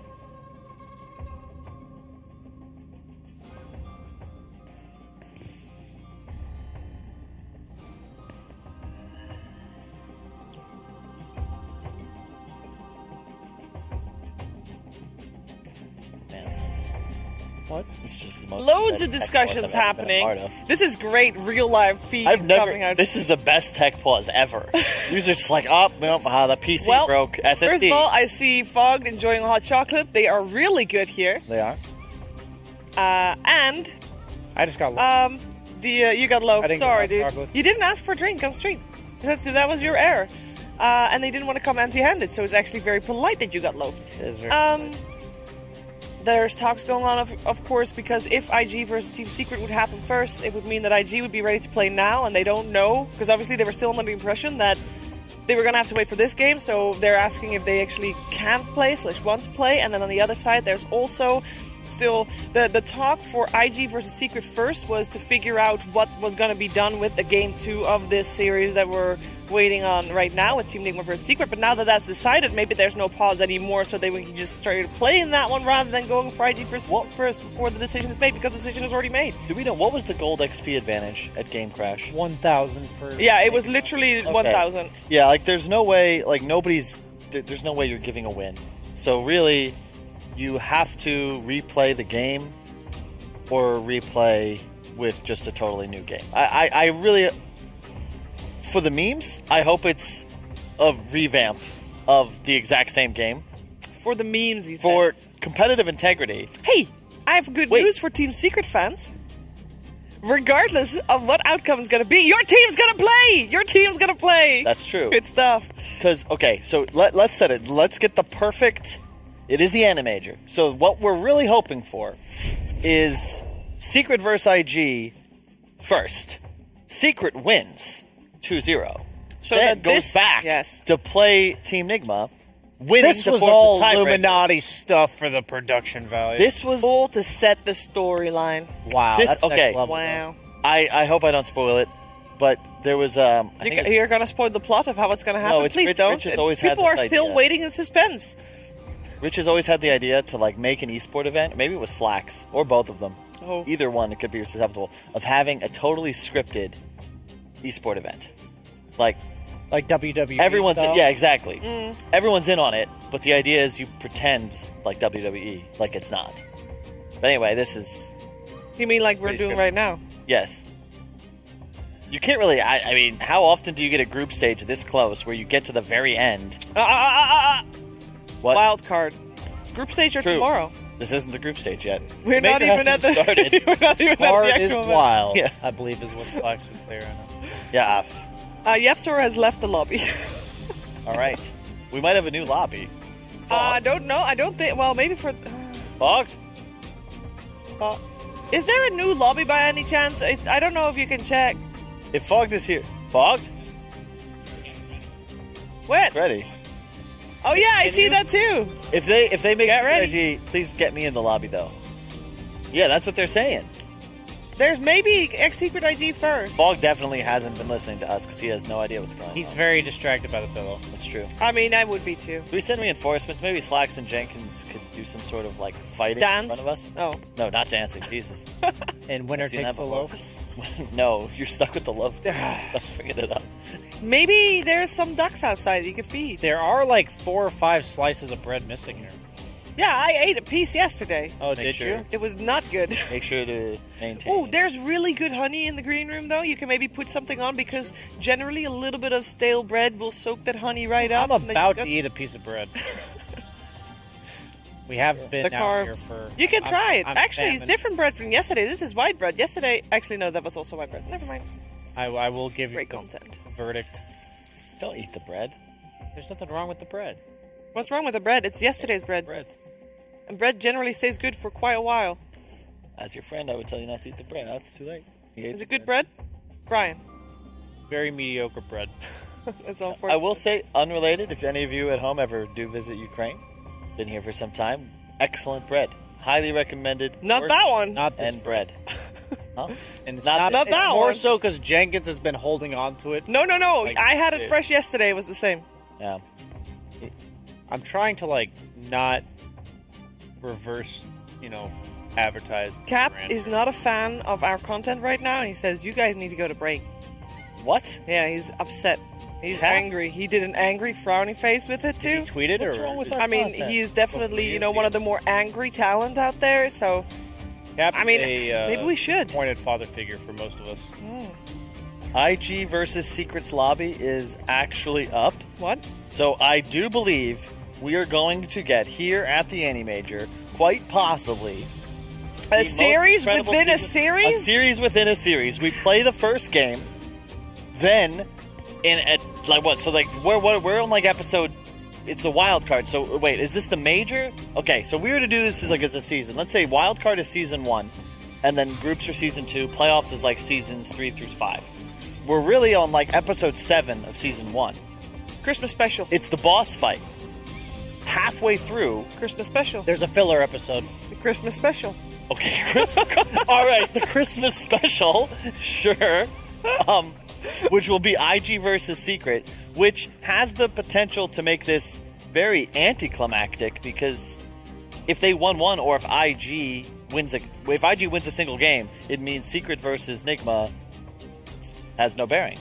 Well, no, The if final IG game. goes 2-0, then Secret is the gatekeepers. True. And they could force Nigma into a tiebreaker. So Secret, if they were to lose to IG 2-0, then could beat Team Nigma to force them to then go and conquer the team that vanquished them, their European counterparts. Yes. Yes. There's a lot. Heavy. Our communication is taking a turn for the worst, and I think the live updates, this was the end of it. What? No, what? Why? What happened? Got my bread. I don't know if this is good to say on broadcast. What? What happened? Just say it. Well, our communication is now, we just got a picture of Puppy Tuck and Kuro with the managers there too. Can we put They're that up on talking. screen? Is that okay? I don't know. Let's get close to the action. Slacks, if you're not... This is why... Slacks... Oh, my God. I said we should keep him at the hotel with the camera all day, right? Dude, no. He the said people no. needed to hear his The community cast. wants me to cast. Yeah, and they did, and I still do. I think that was the right call. I really like that combo of Slacks and AOI.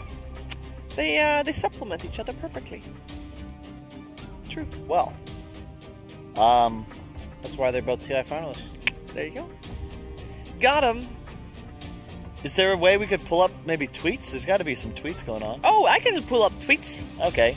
I'll read them in a hashtag dramatic AniMajor, void. I believe, is our... Hashtag AniMajor. Yeah? Only good I thing. first will read my own feed, seeing what's being said. I haven't got to do this in a long time. I'm still... Team Secret, the Twitter from Team Secret wants people to remember that both Nisha and Matu had a rapier at the start of the game. So make sure to add them if they do the starting items the same. That's clever. Yeah, I thought so too. Pretty easy to CS in lane if you had a rapier. This was, back... Knoxville has some information about the old days, about how it used to be done. They were same starting items, same initial lanes, but then after the creeps actually meet, then you can do whatever you want. Swap lanes. TP's out. What? Different lanes. Oh.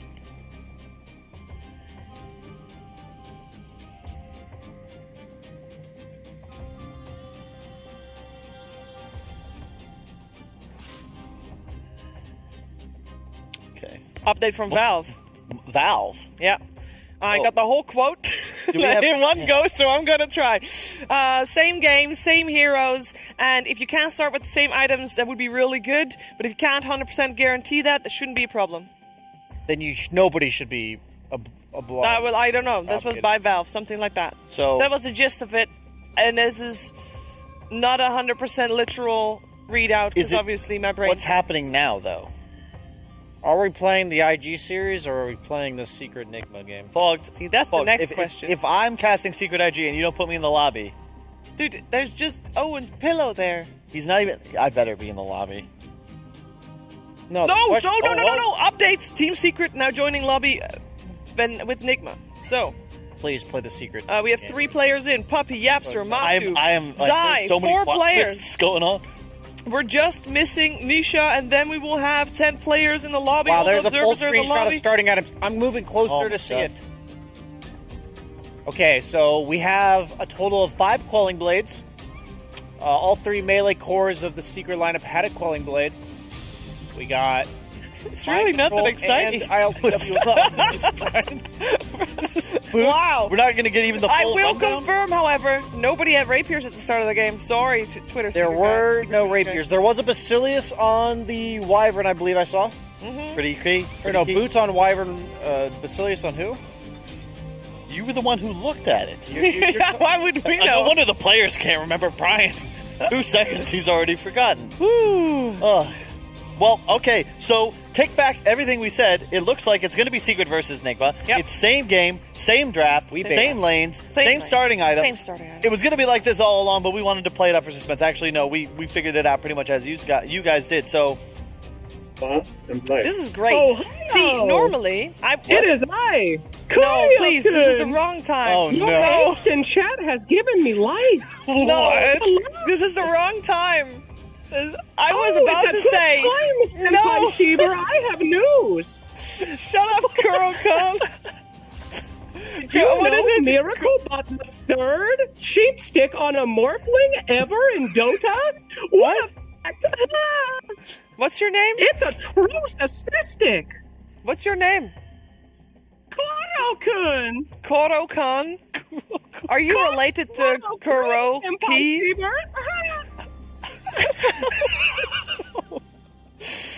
I was gonna say, I was gonna make the chat feel happy. He was looking for you.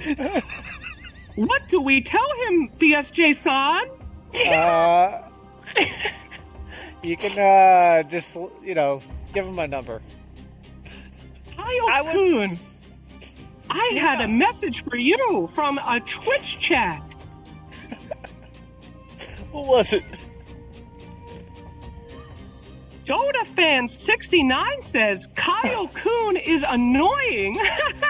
Thank you for participating in Twitch chat. Kuro-kun loves activities.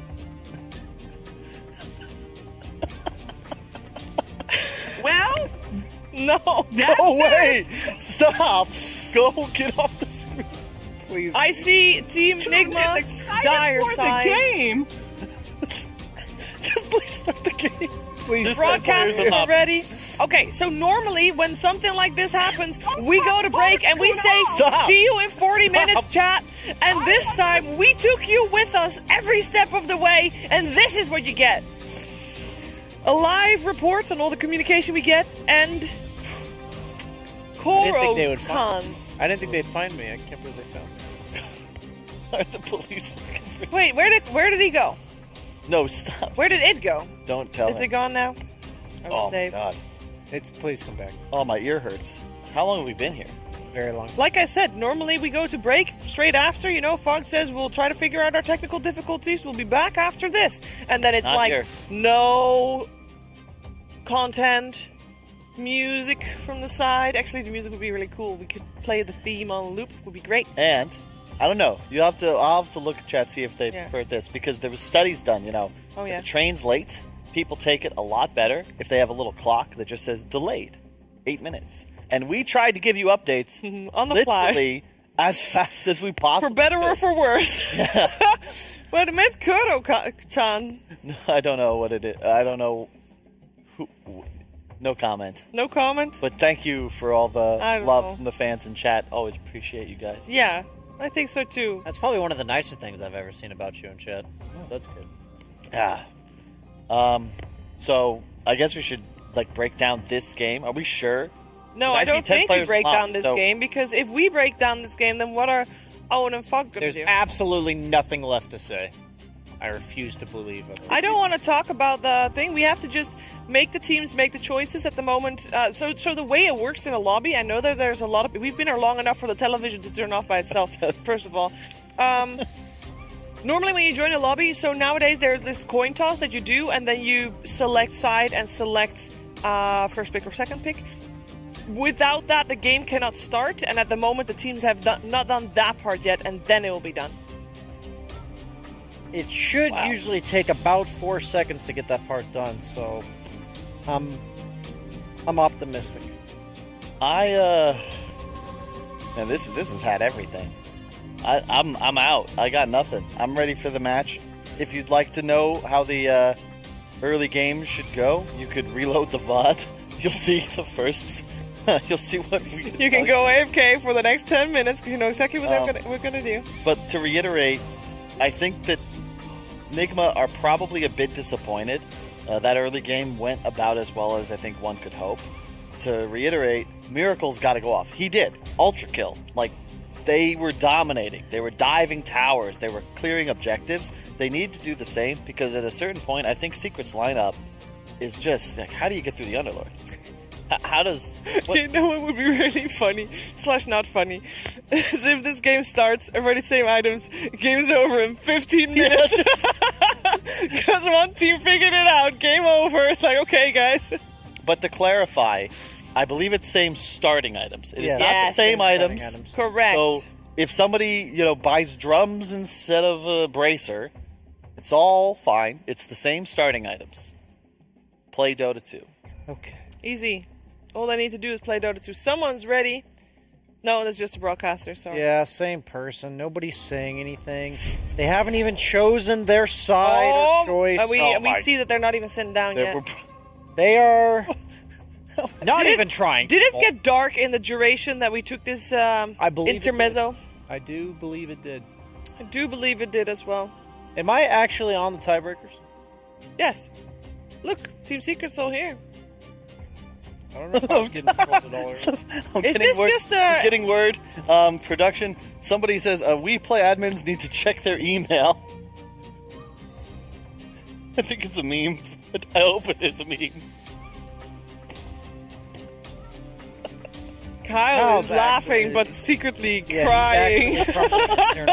Oh, I love this. Thank you. All right, let's break this down. Good luck. Yep, for Bossy Ring makes sense. Although, generally, don't you want tons of mangoes as well? Or will you just get that with the bounty? How many branches are there? Go, hurry. So, on the side of Team Secret, there are 8 branches. Only 4 on the side of Team Nigma, but they do have 2 magic sticks. These powerful artifacts that allow the user to obtain health and mana based on the number of abilities utilized in a close radius. But there's also 1 magic stick on Matumba Man. That's true. So that equals the 4-branch deficit. That's true. Wow.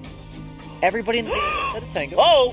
We got a game. We have started. Ooh, we got a game, and the loading in is happening. See it be thrown to Fog in OD Pixel. It is all pick because it's all pick. Yeah, Fog? because I hope Fog is. I mean, I know Owen's Fog. Owen's definitely he's there. He there. gives me a thumbs up, and all I know right. Owen's there because Owen he will gave you a never thumbs leave his seat. What? Owen gave you the thumbs up? No, Fog gave me the thumbs up. Owen is a pillow. He can't do it. Wait, it's Fog happening. did give me the Owen up. He raised the pillow. Oh, thank you. They're down. It looks like it's happening. It looks like it's happening. 5 heroes picked. 5 heroes picked. So far, it's the same. Just to refresh your memory, we got on one side, on the side. Game 2 again. Thank you. Oh, keep talking. That was a perfect handoff of the The law.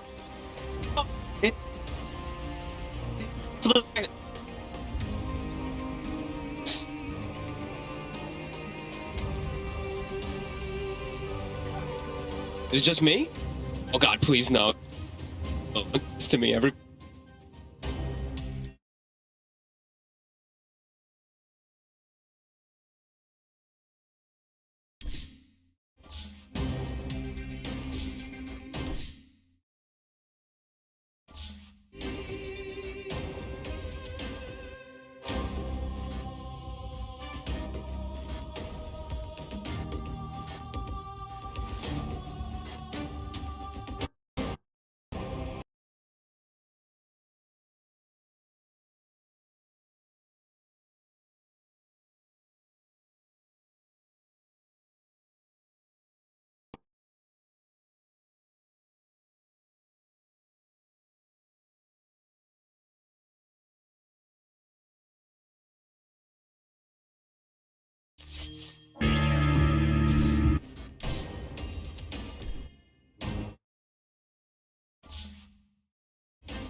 Top lane looks like they're doing a different approach to maybe pressure this Spectre, since the top lane I think was the biggest surprise for me, how well ILTW did. So yeah, let's see how it all plays out this time around. Let's see if Miracle is able to do the same kind of stuff. Yeah, I think overall the biggest takeaway from laning stage last game, I would say that before those sort of fights started coming around the mid, all cores were farming pretty evenly, right? Like all 6 cores had a pretty much even share of farm out of the laning stage, which, as we were saying, I think was definitely more of a difficulty for Nigma, considering their heroes. So we'll see if Nigma is able to indeed at least get that sort of same sort of start out of the lanes. Yeah, right. I'm mostly going to be watching top because that was the one, like I said, the biggest one for me that I felt like ILTW should not have gotten that many last hits. So I think this time around, if Zai is able to play a little bit better, he should be able to come out a bit more ahead inside of that one. Bottom, still seeing the same type of aggro on the Puppy. Still in a little bit of trouble here, but he will be able to back away. So a little kind of stuff different. I don't remember if he had Inkswell level 1 either on Puppy 2, so a bit of different stuff, and we'll try to just remove that one from our memory. Yeah, we'll see, because in terms of sort of the kills we have, I believe Secret got an early kill right in this bottom lane, but we saw overall Nick, but they were able to really bully Puppy, so Puppy's positioning is going to have to be very much on point. They had a really good start on both of these side lanes, actually. The Spectre and the Darkseer both had this incredible start where my control was level 3 pretty early on. This time, that's not happening. Spectre's actually actually been pressured a lot more by the Underlord. Yaps are actually able to put some pressure onto GH, unlike last time where we see Yaps, we see Yaps right down. So a bit of differences already coming out here where Nigma, now the levels are much different. My control's having a much harder time in this bottom lane. Let's see, around the mid lane, pretty much even farm. Sneasha and Miracle match one another, and we'll see indeed. Eyes are going to be on Miracle. That's what we said last time. It was very difficult to really do what he was able to do. We'll see if he's able to pull it off again. He did come in with a phenomenal play on the puck, as we've seen. We're bottoming really well right now for the air, so he's getting several denies too. He's gone for this overpower deny the not quite level 3. Kroki's trying to give that experience just like last time to the Darkseer, but not as much. Yeah, so you've seen quite a big difference. Look at that under to the 10-1 vector. He's having a much better time. Gonna get that ring of health out really early, and Yaps are not under pressure this time either. Potentially even gonna get a snipe himself here too. Does walk under tower, won't be able to get it. Eats a tower hit. Miracle going to steal the bounty. Behold! A prize! Ooh, quick little John. I like it. Just in case, because he doesn't know about the stun, how close it was. So nice little play there for Miracle, just in case. And now is Nisha going to run for the other rune, or is Miracle going to be able to orb and collect that one for himself as well, if he'd like to? I don't know if he's going to want to miss that many last hits, though. We'll see what his option is. Under attack. Yeah, it looks like he's going to head back. So there's the bounty rune up here, of course, ready to take. But we're seeing, sure, again, a slow start the first few waves, but RTW, he is starting to catch up a little bit again. He's not getting completely zoned out at the laning stage. He is still able to find a decent amount here on the early waves. Quite behind though, 22-7 to the 17. Last time he was pretty much even, so now it's much harder for them to actually bully. Yapzor also, as we said, last time he did die. This time he's gotten a much better start, actually has a crown, so his harassment and his overall early game is going to be much better out of that. Now, all 3 lanes going in Secret's favors. Nobody going down just yet, as Puppey starting to get some aggression onto him. They've got a vacuum as well, too. Should be able to get him. They've got the damage. First blood goes to Nigma here as Kuro and Mind Control are able to use their power here to bully Puppey in the laning stage, just as they did last time. We'll see Matuma trying to turn for Mind Control, but some nice moves here with the Surge and the Salve. He'll be able to get away from Matuma Man's claws. This time, no cold embrace, so that's another thing. Things change. I probably should stop just referencing it at all, but Kuroki goes for 2 points. I mean, it's very hard not to, right? This is such a unique situation that, as of course the panel said, hopefully this will never happen again, but it's very tempting to indeed just sort of cross-reference what we did see in the early game of last run through.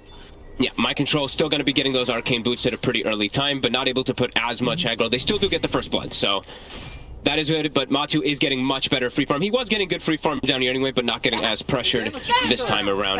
And ILTW, just like you said, he is catching right back up. As they do have that headdress, they have this regen, so it's looking still pretty good in this top lane. Now the question is, as sort of was talked about, obviously the remake rules did only regard the starting items. Yes. Will we see something different from Nisha? Will he not go for that hood again here? I think so. I think the blink is much more needed this game so that they can actually make these aggressive plays, because then it's not going to be them getting initiated on as it was pretty much every single time in the last, in the initial game, where it was the puck jumping on them and then them like using this haunt to jump on the opposite side. Well, now, if Nisha does go for that blink dagger, it'll change things up. I think that's the better approach. And he's actually getting a much more effective ultimate this time onto mid. Puck actually forced to go back to base. GH not able to do that thing that he did last time where he healed him up, clarity'd up, and allowed him to play very aggressive early on. Bottom, Mind Control.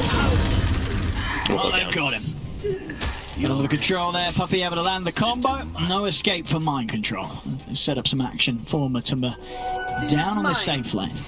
They do have the level 6 on mid for Puck, so Coil is available. They also cold embrace the catapult. Kuroki keeping that one alive for a bit longer here.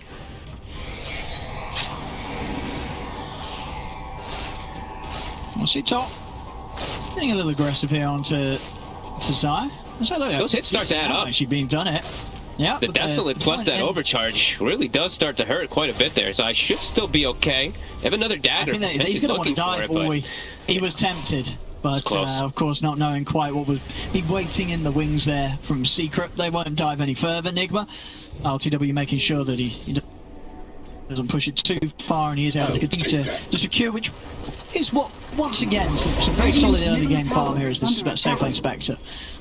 Still got to get that really early level 6. We see the stacks coming out too. Kuroki's got a humongous stack at the hard camp for Miracle to farm up and then potentially make that aggressive move that we did see. As we mentioned, that's still the same game. So it's the level 6s are the big point where Nigma's going to be able to make those aggressive moves. Overall, Secret's draft does have a lot of counters versus this Puck, so Miracle does still have to be a little bit careful. As Nisha, another ult popped, so he's going to be able to just bully Miracle a little bit out of the lane, also hit the tower too, so maybe we will see that rotation very soon.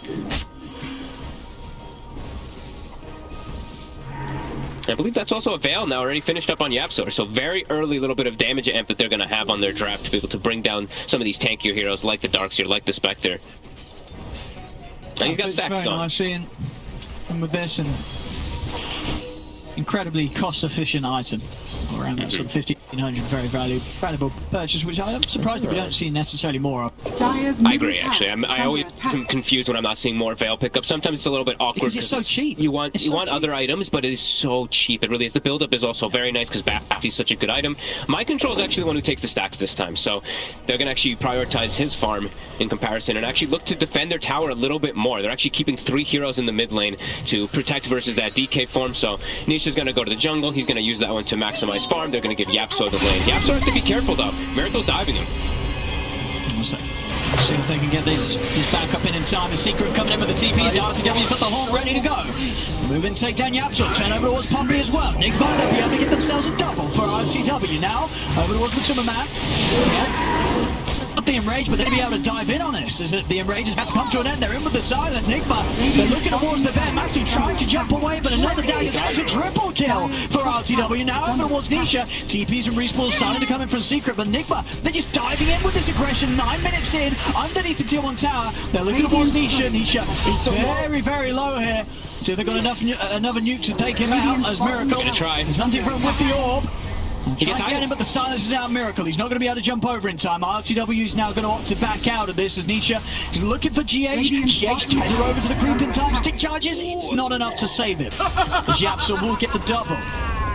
Already up to level 5 now, too, on this Skyrath. With the Veil, they bring everybody in to try to counteract this movement that comes in from Nigma. They were prepared for all those level 6s for the big haunt coming over. And Mind Control, he actually doesn't end up joining the fray. He actually stays bottom to continue his farm.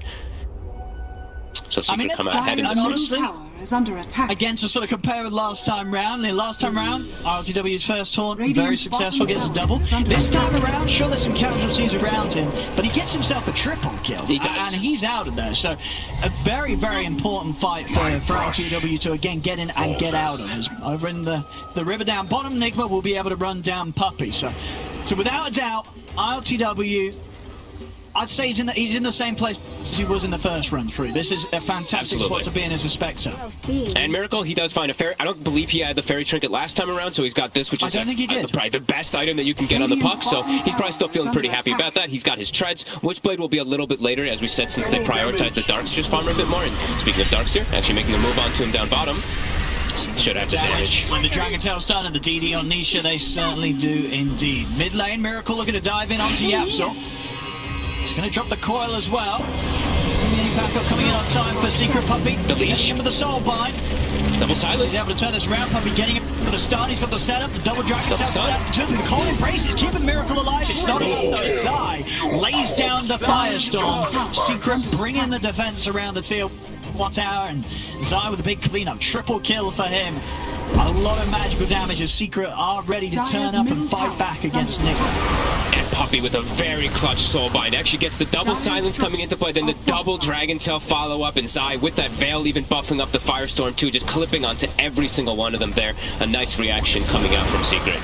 Mid-tower though, they're still trying to pressure, but Nigma's bringing the reinforcements. Actually TPing 3 heroes here to help out Mind Control. Now, RTW meanwhile getting the space down bottom. Echo Saber, a couple of 100 gold away, and then he's going to be working into the defusal.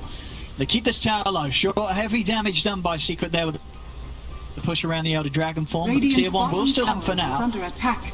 And Nisha, he is going to be going for that Blink Dagger instead this time around. Definitely.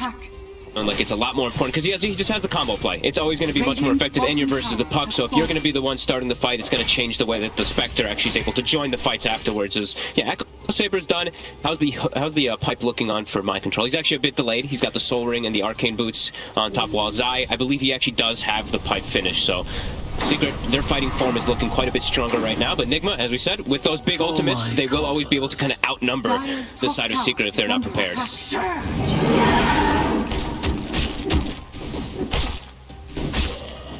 So see how Secret play now whilst these ults are back up. We got some lag. At least a player initiated pause here, so yeah, should but be hopefully, no big deal. That's scary. I mean, any type of lag or anything right now, it's like, oh god, please not again. Yeah. Well, I believe it's just an isolated issue here with the lag, hopefully. And we're looking at, taking a little bit of glance at just like skill builds right now. Puppy, he's gone for 3 Phantom Embrace. It makes a lot of sense this game. They're really focused on the puck. It's also just really good this game also versus Darkseer. The Soulbind, as we've said many times, this silence is going to be very effective. Matu nearly has Diffusal finished up, so that's going to be really strong this game. As we've mentioned, the Ursa, overall, this is just the better build. It's going to allow you to be more aggressive, and it's always going to be effective versus something like Cold Embrace, where Ursa is only physical damage, but when you have that built in, it does change the aspect of it. Oh, as well, RCW this time round, queuing up the Radiance. Next in the build-up. Do you think he can get away with this? Is this sort of the move for him to try and go for? He's got a decent timing on the Echo. Just try and go for that Relic Crush now? I'm cool with it. If they get to the later stages of the game, their draft is going to be unbelievably powerful. So, yeah, I like it. If he can get to it, of course. I mean, if it starts getting a little bit too chaotic because, like, the Roche is going to get forced at some point, maybe he has to deviate from the build. Maybe he does still have to go for that Manta, too, because the silences can be a bit pesky. But we'll see what happens, because they do have this crazy amount of fight that we know is going to kick off. You know, that Roche, it's going to get forced at some point from this Ursa. Nigma's got the responses. They have the team fight. Absolutely. I think it's definitely going to be down to, you know, if RTW does indeed go for this Radiant build-up rather than the Manta on the way towards it. If Nigma can keep that sort of pressure and focus around mid, it is going to continue to just open up these side lanes. Of course, for Secret as well, Matu making a lot happen with the space that he's getting on the top half of the map. But as you say, definitely more pressure on Secret to get that action going a little earlier than Nigma would maybe want it to. And they should be able to. Fusel straight into BKB. Nisha's about to have his Blink Dagger, so that's going to open up opportunities across the map to look for this puck, hunt him a lot easier. But do have to watch out, as we said. You know, the ultimates are in favor of Nigma, and they've got pretty much everything up, just the wall down for about 20 more seconds, but they don't need that one really for the big fights. It's mostly about the Spectre Haunt plus the puck combination to be able to join in the frays, and then you just need really an Iron Shell on the Spectre. Yeah, Nisha is going to have it done. And as we said, you know, they're gonna have this is a pretty big power spike window here for Secret. They've got Pipe, they've got Defusal, they've got Blink. It's definitely go time for them to look for something, and they do have a ward bottom, so they see the Darkseer at the moment. Don't believe they caught a glimpse of anybody else just now. I think ILTW actually snuck himself just past this ward down there.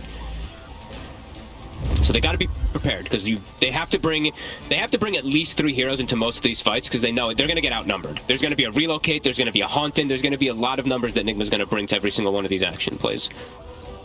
And they are pinging my control, so they are wary of his position down bottom. While Puppey just gets himself a little bit of farm right now. Let's see what they can get. Nisha leading the charge.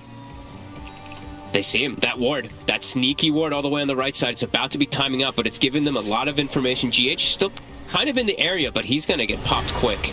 Let's see if they're ready. The Veil, they've got the damage. Or do they? Or do they? They will eventually. He does still die. YapzOr immediately TPing out as soon as the horn comes in. See if RTW can keep a hold on this DK long enough. He's got another dagger out. Miracle is making their way over. He's able to get it off. With the horn, they're not quite able to turn things around. Mind control goes down. Secret get the kill. They get out. They lose no one. Dire's middle I was going to say, oh my goodness, is he actually going to survive this? The Ancient Seal debuff, the increased magic damage, plus the Veil just a bit too much. Top Hunter is hurting ILTW quite a lot here. He's also forcing the tower. Nisha, Zai, Invis.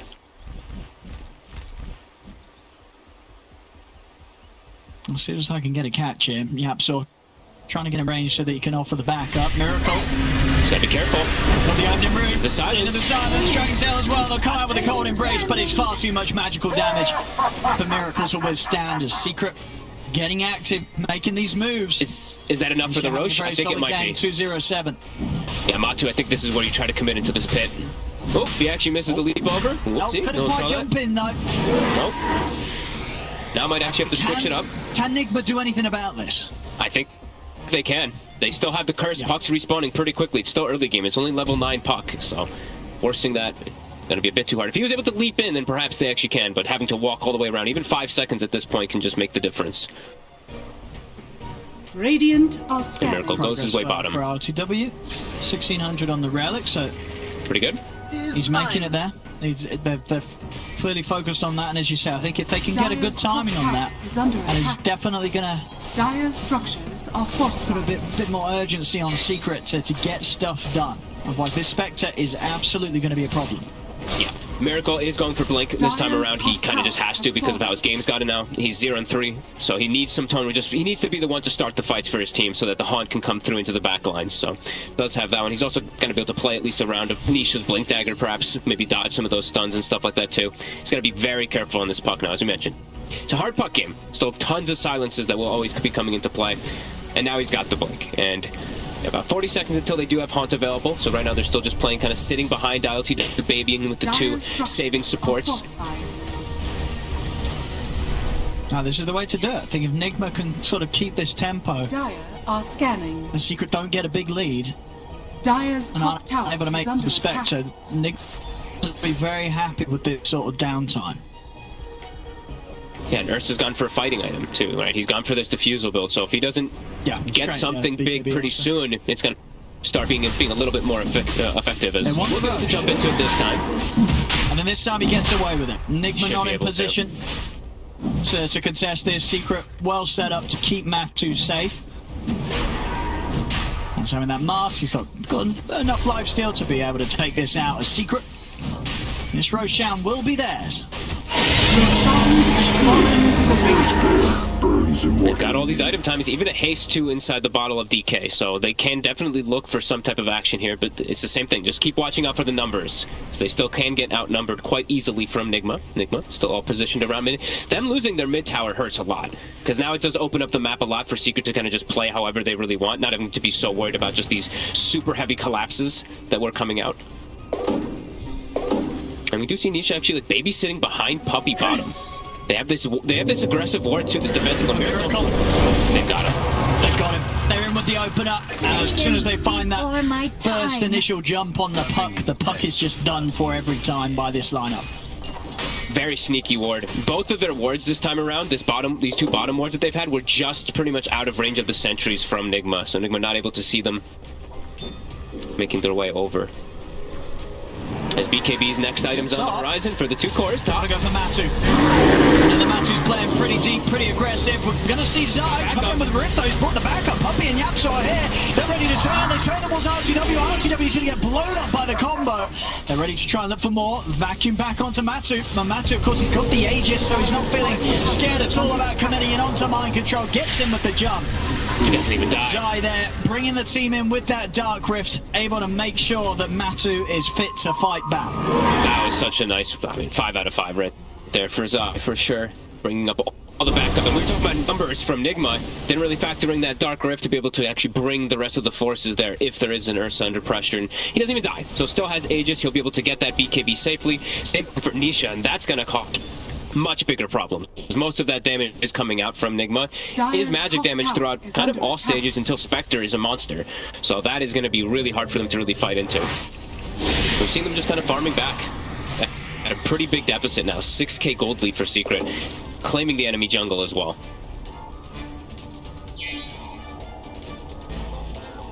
They get a Fiddly as well. Philosopher's Stone onto Yapsor. Pupil's Gift, Essence Ring. 3,200 on the Relic. TW is nearly there. They are down 6k right now. Nigma is Secret, doing a good job of getting this early lead that they're looking to play with.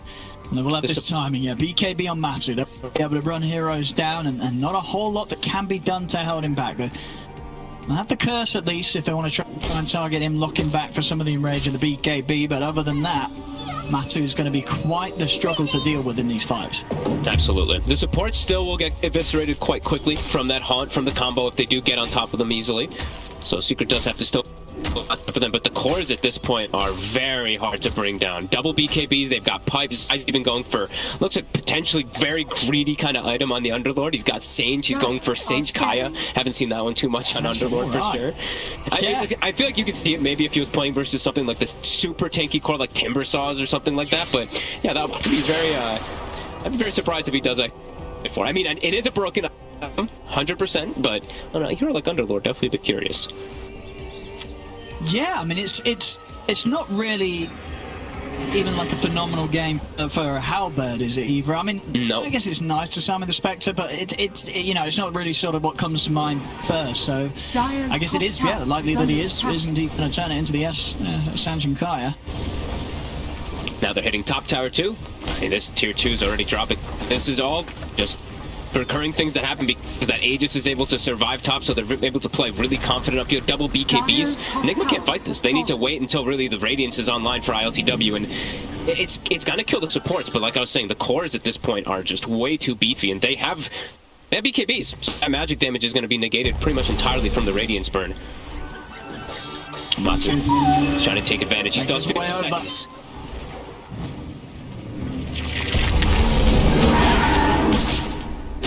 Nigma just continuing to do their best to keep ILTW's space that he needs to farm in as safe as possible. Old and sweet.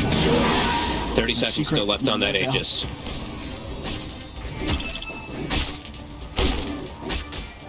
And they're trying to find him, and they're not. You know, RTW consistently able to move away from this ult. GH always kind of hiding behind him too, as you see, like sitting in the tree lines, just ready to relocate him out in case a big aggressive moves comes out, which it looks like it is starting to get it set up. Puppy. RTW's going to need some help. And GH's going to have it. He's got the relocate ready. He's going to just take him out of it, get RTW back to safety. GH will almost certainly die for this, but he gets RTW out of there. He'll be able to pick up that Radiance. Can they catch? Can you get any type of hit out of this? Looks like Miracle's trying to force the mid tower out of that space, since it did see 3 heroes down bottom. So he's got the rift. Is he going to bring the team mid to fight? If they can perhaps get a catch, Yapsor is waiting with the Shadow Amulet around mid tower. Not going to quite be able to find Miracle, though. He plays it careful. Miracle very low on mana. They're actually going to move toward top. They did see the Darks here too, but lanes all kind of being forced in from the side of Nigma. Miracle going to go back to base. 8k gold lead now already. Getting quite a lot more out of the map. Nigma not able to utilize these ultis at that frequency that they'd like to right now because of that Aegis advantage. Now it is gone, but still having trouble because there's just these BKBs. The core are too strong and Kuro. I mean, he wants to step in aggressively here. Even without the Aegis, the BKB alone allowing him to feel as strong as he is. Secret really trying to use this power that they've built up, but Nigma do continue to do a good job of avoiding it. Yep, and they are smoked now. And they have a DD on the puck, too. Let's see what they can connect.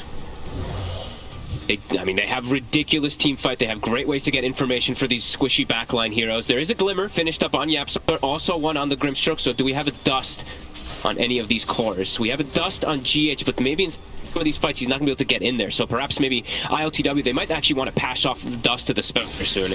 Because it's going to be his job to really just clean up those supports immediately as soon as Haunt comes out. And it might be difficult for GH to actually get in there. Don't know if they saw both of the Glimmers, though, so that could still catch them a little bit off guard. I know they saw them building it up, that's why they have the Dust, but... Secret just continued to get this farm on.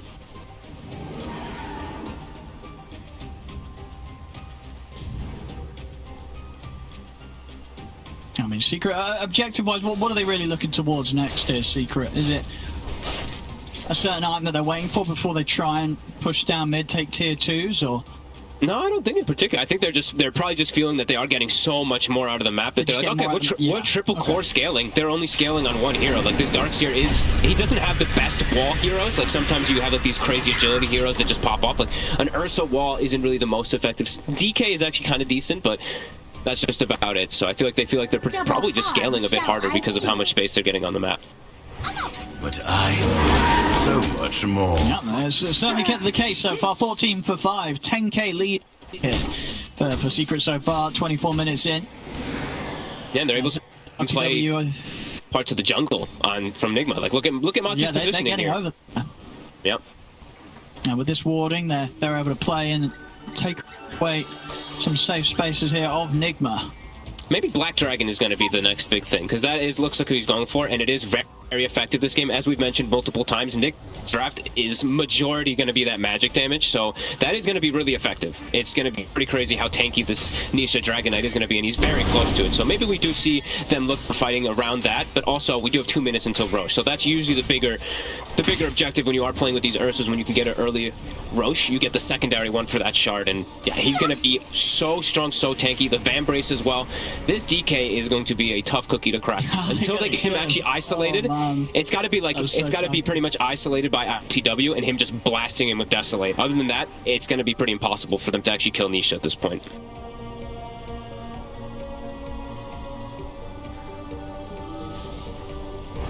I see that. Feeling confident to show RTW on the mid lane.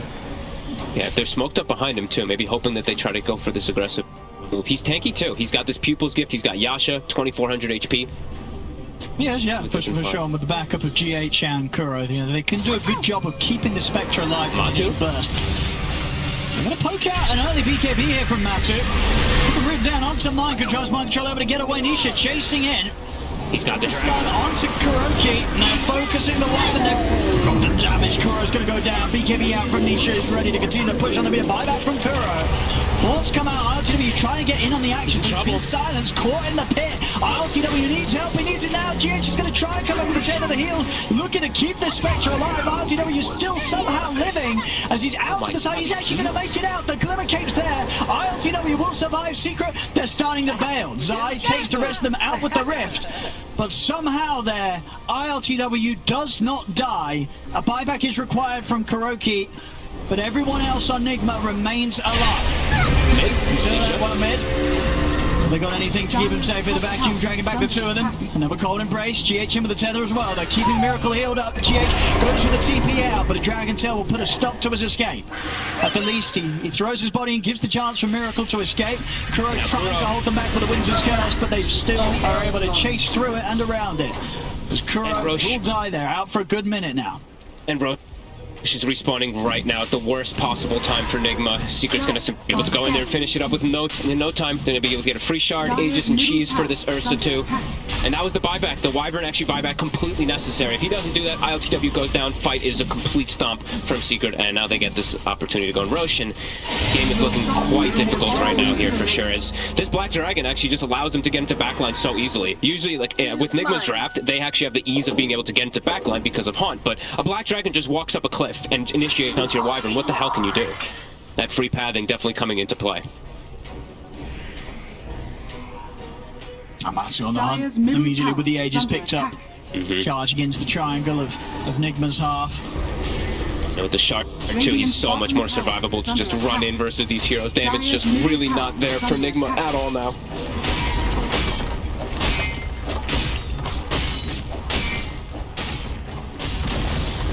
Dire's middle tower. Yeah, I want to say they need more time on the side of Nigma, but it really does feel like it's playing into Secret now at this point because of just they have triple core scaling. It's just this Spectre who needs a Manta desperately to be able to disengage, and just even for damage, like we were saying, you know, this actual Desolate is going to be really important, and they're actually surrounded. They're under vision right now. GH, he's been caught. He's shooting with the Dragon Tail. TW, is he going to be able to get out of there? He's got no TP for 15 seconds. He's turned off his Radiance to try and hide. But they'll find him here. He's trying to get out, but with the stun, the amp from the Ancient Seal, he doesn't stand a chance. They blow him up with the Mystic Flare. They're even chasing for more. Puppey walking up to the high ground confidently. 15,000 gold lead for Secret. And it really is all the Spectre, so when he's dead, there's pretty much nothing that Nigma is gaining on the map. Miracle, even getting the jump there from Nisha. Should be okay though, he's got the Glimmer. And he's got the BKB as well, Miracle. He does. So, always has that ability to fight back if they see an opportunity. Mind control dropping the wall. Slows down the push. They push back Secret. Not too much damage down here to the tier 3. Secret, they'll back off for now. They actually have so much overwhelming damage at this point for the Spectre. It's just like this, the actual Sanjin Kaya from Zai is working. With the Ancient Seal in combination with Veil, I mean, it is so much damage that's really coming out into this tanky Spectre. And it's just continuing to grow as we see also, I believe I saw the DK going for a Silver Edge, a kind of dead item that we really don't see picked up almost ever. That's going to be so effective this game, because it really is, it's only Spectre that's going to be doing much of the damage on Nigma. Everyone else just kind of has to run away. Very tough game, 16,000 gold lead. How's this experience looking as well? Experience is much higher. Experience actually around the 20,000 mark here for Secret too, so.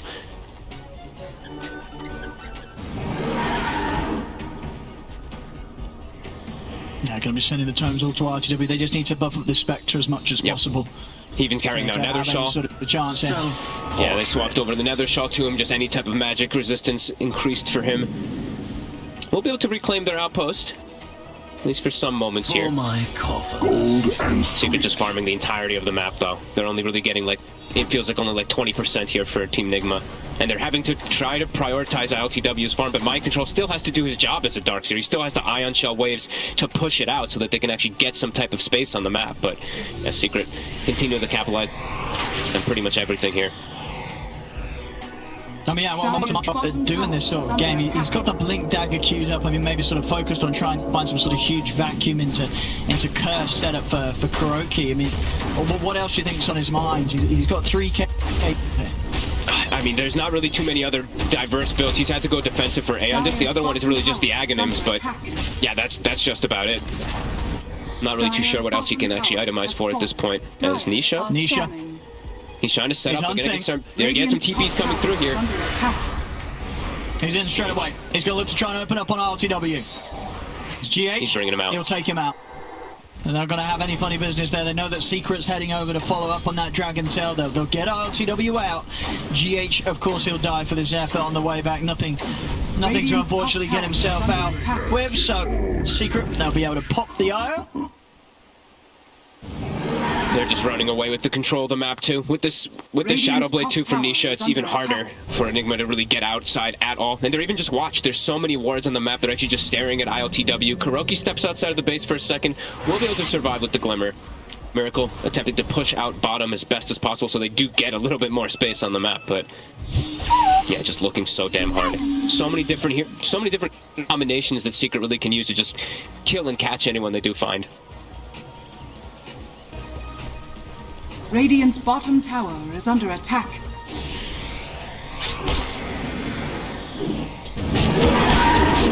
We'll see how well Secret can poke at the high ground. We'll be without the Aegis for the Satanic. It's pretty much done here for Matu. They're going to try and get in onto RTW. RTW has a lot of backup though. Kuro and GH is making sure they are in fine position to offer up the safety that RTW needs when he's jumped. He is carrying the dust now, and he does have his Manta finish, so he still does have some opportunities, like we were mentioning, to just like eradicate the backline, just completely delete this Grimstroke and Skywrath. I'm seeing that Puppy's actually going for some type of defensive stuff. He's got a Vanguard. He actually takes the Philosopher's Stone away from Yapsor to get this farm up so he can finish off a Crimson Guard. It's all tanking up, really, because if they can survive the instant blow, the instant burst that comes out from Nigma, they're going to win that long-out fight. The real only success, the only hope for Nigma at this point is if they can insta-kill heroes and start out with a, just number advantage. So if they can just make these fights last longer on Secret, which they're itemizing for, it's going to prove to be very problematic for this Spectre. They're smoked up, they're ready. They've got the Silver Edge done on Nisha, so he's able to break the Spectre, and he's under ward here. GH still hanging around the area. And he needs to. He's got to be ready to save RTW at all costs. There's Nisha. He's going to start the offensive here onto GH. RTW, he's going to head straight up the tree line here, see if he can get out. The Secret they are chasing. Spider legs. Scary Underlord. Gets the pit. He's still got the Manta. And he's holding on to it. And he's going to come out with a Horde, trying to jump away to safety. He's able to get back up into the base as Matu was pushing mid, so gave him a target to jump back. As Matu diving in mid, got the kill on Kuro. But by him doing that, it did also give an opportunity for RTW to jump away from the rest of Secret. Absolutely. But it is a full defensive hunt, so 2 minutes where Nigma can't really make too much happen on the map besides just farming. So we do see Miracle. He's actually, I believe he bought out a full AC onto this puck, so anything to just kind of buff themselves up, prevent from all that physical damage that is coming out. But it's so much mixed damage that's coming out from Secret. It's not just physical, it's magical, it's everything really. Not for sure. I mean, this at least amps up the potential for the Spectre. Yeah, and he does have the minus arm on the enemies. Yeah, he's got the over destruction as well with the phase shift attack, so he is reducing quite a lot inside of the area when he does connect onto everybody, so that'll help a little bit inside the fights. They need anything they can get really at this point on Nigma.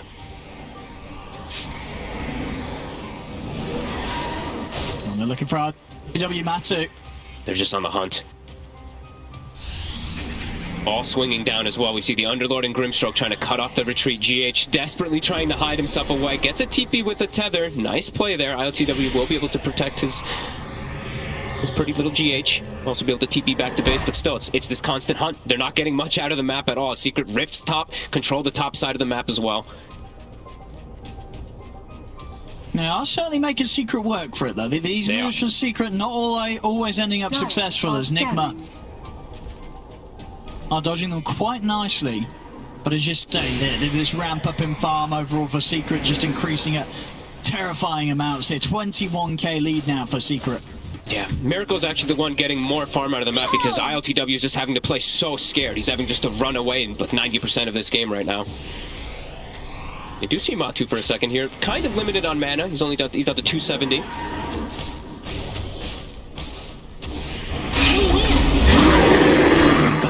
to try and have a bit of a poke at him here.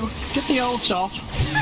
Nice attempt. They go for the coil into vacuum and to break the coil and potentially try to kill him before he's able to get anything off, but not able to actually get it.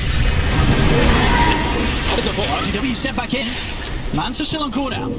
Manta's getting burned. Cold embrace protection. They're coming in with the BKB. RTW trying to get out of here, but they're caught him with the stun. GH is going to be able to take him out in time. Nice. GH gets him out to the side. Another save here from GH on the IO. Keeps RTW alive and out of harm's way. He still has to be careful. He has 13 stacks of Fury Swipes. That's why you see Matu took that talent. So those Fury Swipes last an eternity on the Spectre. He still can't walk in. He's taking 624 bonus damage from the Ursa per hit.